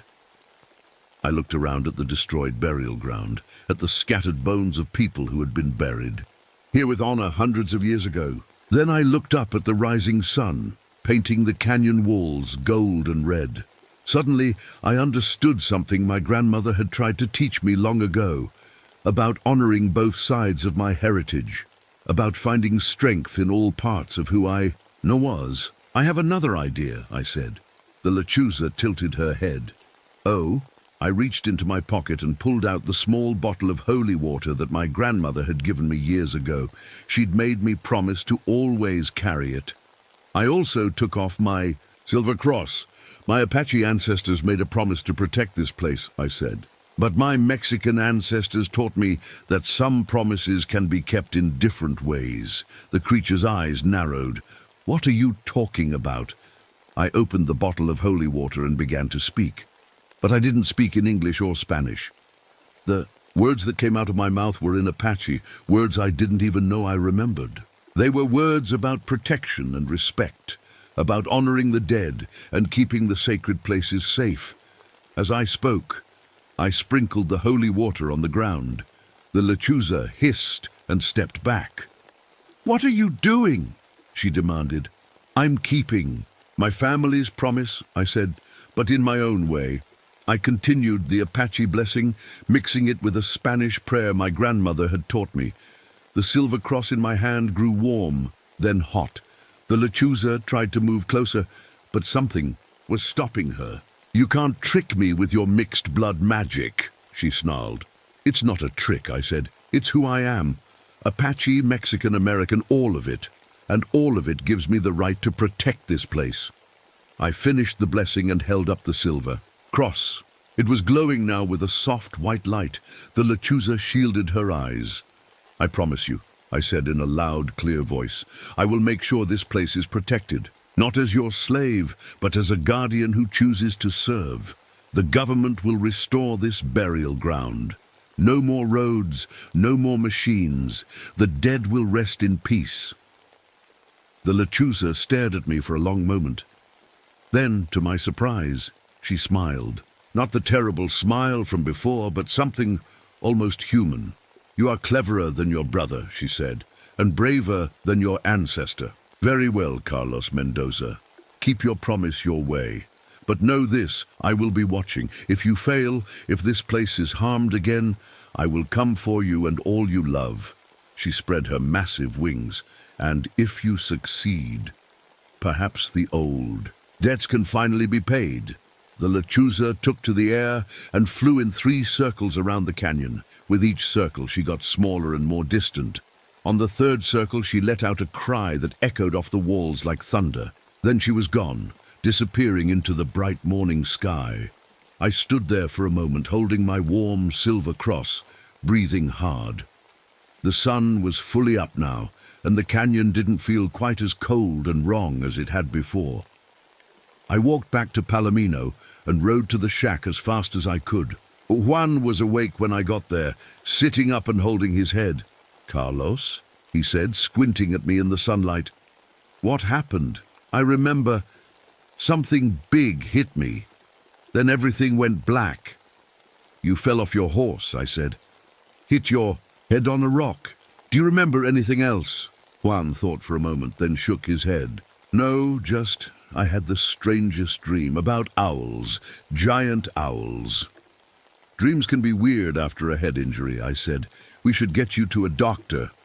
As we rode back toward town, Juan didn't ask about his missing horse or the pile of bones. He didn't seem to remember any of it. Maybe that was for the best, but I remembered everything, and I kept my promise. It took 2 years and a lot of paperwork, but I got that burial ground protected as a federal historic site. No roads, no development, ever. I left the Park Service and became a cultural liaison, helping to protect sacred sites throughout Texas and New Mexico. I married Maria, and we had 3 children. I told them stories about both sides of their heritage, the Apache side and the Mexican side. I taught them to respect the old places and the old ways, and sometimes on nights when the moon is full, I find white feathers on my doorstep. Very large white feathers with black spots on the tips. I keep them in a special box and remember that some promises are worth keeping, no matter how strange they might seem. I never saw the lechuza again, but I know she's out there, watching over the sacred places, making sure the old agreements are honored. And every now and then, when I'm out in the desert alone, I hear owls calling in the distance, and I smile, because I know the dead are sleeping peacefully and the sacred places are safe. Some debts can only be paid with blood, but some can be paid with honor, respect, and the courage to remember who you really are.